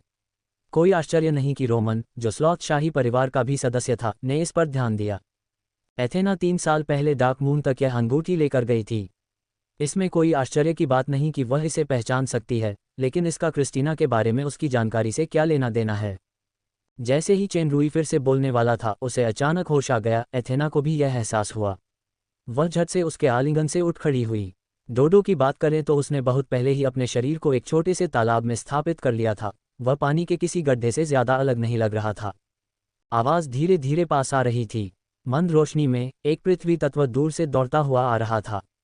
कुछ टॉरेन पक्षी उसका पीछा कर रहे थे, मानो उसका शिकार कर रहे हों। चेन रूई को एक विचार आया। उसने एथेना को बुलाया और पत्थर की बीम से नीचे कूदकर पृथ्वी तत्वों का रास्ता रोक दिया। हालांकि पृथ्वी तत्वों के पास डी लेवल की शक्तियां थीं, लेकिन वह अपनी पूरी ताकत लगाकर भी चेन रूई और एथेना के अवरोध को नहीं तोड़ सका। बाद में आए कई टॉरेन में से एक ने चेन रूई और एथेना को उन दोस्तों के रूप में पहचाना जिन्होंने पहले युद्ध में उनकी बहादुरी से मदद की थी। उसने दोस्ती की निशानी के तौर पर अपनी छाती पीट ली। चेन रूई ने भी अपनी छाती पीटते हुए लेस देन विश्लेषणात्मक आंखों ग्रेटर देन से कहा, दोस्तों, मैं तुम्हारी मदद करने आया हूं। उसके बाद उसकी आवाज़ तेज हो गई, डोडो, अगर तुम काम में लापरवाही बरतते रहे तो मैं तुम्हें यहीं छोड़ दूंगा। जैसे ही उसने ये कहा, बगल में बने गड्ढे से एक पारदर्शी पट्टा उछलकर बाहर आ गया। गड्ढे की ओर पीट करके खड़ा पृथ्वी तत्व अचानक चौंक गया और कसकर बंध गया। चेन रूई टॉरेंस को और भी ज्यादा जीतना चाहता था। जैसे ही वह इस पृथ्वी तत्व को मारने ही वाला था, पृथ्वी तत्व से अचानक एक धीमी आवाज आई। Less than analytical eyes greater than ने इसका अनुवाद इस प्रकार किया, डॉग को जाने दो। चेन रूई अचानक चौंक गया। उसने अपनी हरकत रोक दी। अब तक जितने भी पृथ्वी तत्वों से वह मिला था, उनमें एक ही तरह की चेतना थी, वह थी मारना। ये थोड़ा अलग लग रहा था। उसने गौर से देखा, ये पृथ्वी तत्व सचमुच थोड़ा अलग था। उसकी आंखों की रोशनी सफ़ेद थी, हल्की पीली नहीं, और उसकी आंखों के कोनों पर अपशिष्ट अयस्कों का कोई क्रिस्टल अवशेष नहीं था। चेन रूई ने लेस दैन आभा रूपांतरण ग्रेटर दैन को सक्रिय करने की कोशिश की और इसे पृथ्वी तत्व वाले व्यक्ति पर आजमाया, लेकिन कुछ नहीं हुआ। उसने टॉरेन की ओर देखा जो उलझन में लग रहा था और कहा, मेरे दोस्तों, कृपया इस दुश्मन को पहले मत मारो। मुझमें संवाद करने की स्वाभाविक क्षमता है, ठीक वैसे ही जैसे मैं तुमसे संवाद कर सकता हूँ। मैं देखना चाहता हूँ कि क्या मैं इस बंदी से पूछताछ कर सकता हूँ। कई टॉरेन ने सिर हिलाया। ये पृथ्वी तत्व चेन रूई और उसके लोगों के अधीन था। टॉरेन के नियमों के अनुसार उसे बंदी को संभालने का अधिकार था। आपका नाम डॉग है, चेन रूई ने पृथ्वी तत्व से पूछा जो लेस देन विश्लेषणात्मक आंखों ग्रेटर देन का उपयोग करके लगातार संघर्ष कर रहा था। पृथ्वी तत्व वाला व्यक्ति काफी हैरान लग रहा था। तुम्हें कैसे पता? तुम मुझसे कैसे बात कर सकते हो? क्या तुम भी एक तत्व हो? पृथ्वी तत्व की यह धारणा थी कि केवल तत्व ही तत्व से संवाद कर सकते हैं। मैं कोई एलिमेंटल नहीं हूँ। मेरे पास बस दूसरे जीवों से संवाद करने की क्षमता है, लेकिन एक बात अजीब है। मैं दूसरे एलिमेंटल से संवाद क्यों नहीं कर सकता? वे तुम्हारे जैसे नहीं हैं, उनके दिमाग में सिर्फ जानलेवा इरादे होते हैं। हाँ, उन सभी में उत्परिवर्तन हुआ है। यह उत्परिवर्तन पृथ्वी तत्व राजा के कारण हुआ है। कुछ पृथ्वी तत्व उत्परिवर्तन को स्वीकार करने को तैयार नहीं थे और नष्ट हो गए। इसीलिए डग ने हमें उस स्थान से भटकने और भागने के लिए प्रेरित किया। पृथ्वी तत्व राजा। चेन रूई ने सांस ली। इस भूमिगत दुनिया में एक पृथ्वी तत्व राजा था। उसने एक बार पगलियों को ये कहते सुना था कि तत्वों का राजा पिरामिड के शीर्ष पर था और दानव लोक में सर्वोच्च स्तर का अस्तित्व भी था। वह अन्य तत्वों पर प्रभुत्व स्थापित करने की शक्ति के साथ पैदा हुआ था और उसके पास अद्भुत शक्तियां थीं। वह बिना किसी प्रतिबंध के किसी भी एकल प्रकार के जादू का प्रदर्शन भी कर सकता था। एक निश्चित रहस्यमय नियम के कारण एक समय में केवल एक ही तत्व राजा का जन्म होता था। दूसरे शब्दों में, पूरे दानव लोक में केवल एक ही पृथ्वी तत्व राजा था। अगले पृथ्वी तत्व राजा के जन्म के लिए सबसे बुनियादी शर्त ये थी कि पिछला राजा मर चुका हो। बेशक अन्य तत्व राजा भी थे, जैसे अग्नि तत्व राजा और जल तत्व राजा। जैसे ही किसी एलिमेंटल राजा का जन्म होता, वह पहले से ही दानव अधिपति स्तर का हो जाता। एलिमेंटल की कोई जीवन प्रत्याशा नहीं होती। वे जितने बड़े होते, उनकी संचित शक्ति उतनी ही प्रबल होती। बेशक वे अमर नहीं होते, वे विभिन्न कारणों से मर सकते थे। ऐसा प्रतीत होता था कि पृथ्वी तत्व राजा ही अपराधी था जो पृथ्वी तत्व के लोगों को अन्य प्राणियों को मारने के लिए नियंत्रित कर रहा था। हालांकि तत्वों के अपने नियम थे। वे आसानी से दूसरी प्रजातियों और सभ्यताओं में दखल नहीं देते थे। राजा होने के नाते ये बहुत कम संभावना थी कि उसे यह पता न हो। और पृथ्वी तत्व राजा की दानव अधिपति शक्तियों के साथ, अगर वह सचमुच बाकी जीवों को खत्म करना चाहता, तो वह बहुत पहले ही ऐसा आसानी से कर सकता था। आखिर वह टॉरेन और मेडुसा से भी छुटकारा क्यों नहीं पा सका? चेन रूई के मन में ढेरों सवाल थे। उसके सामने खड़ा डॉग जाहिर तौर पर एक अहम बंदी था। उसे उससे ठीक से पूछताछ करने के लिए कोई जगह ढूंढनी चाहिए।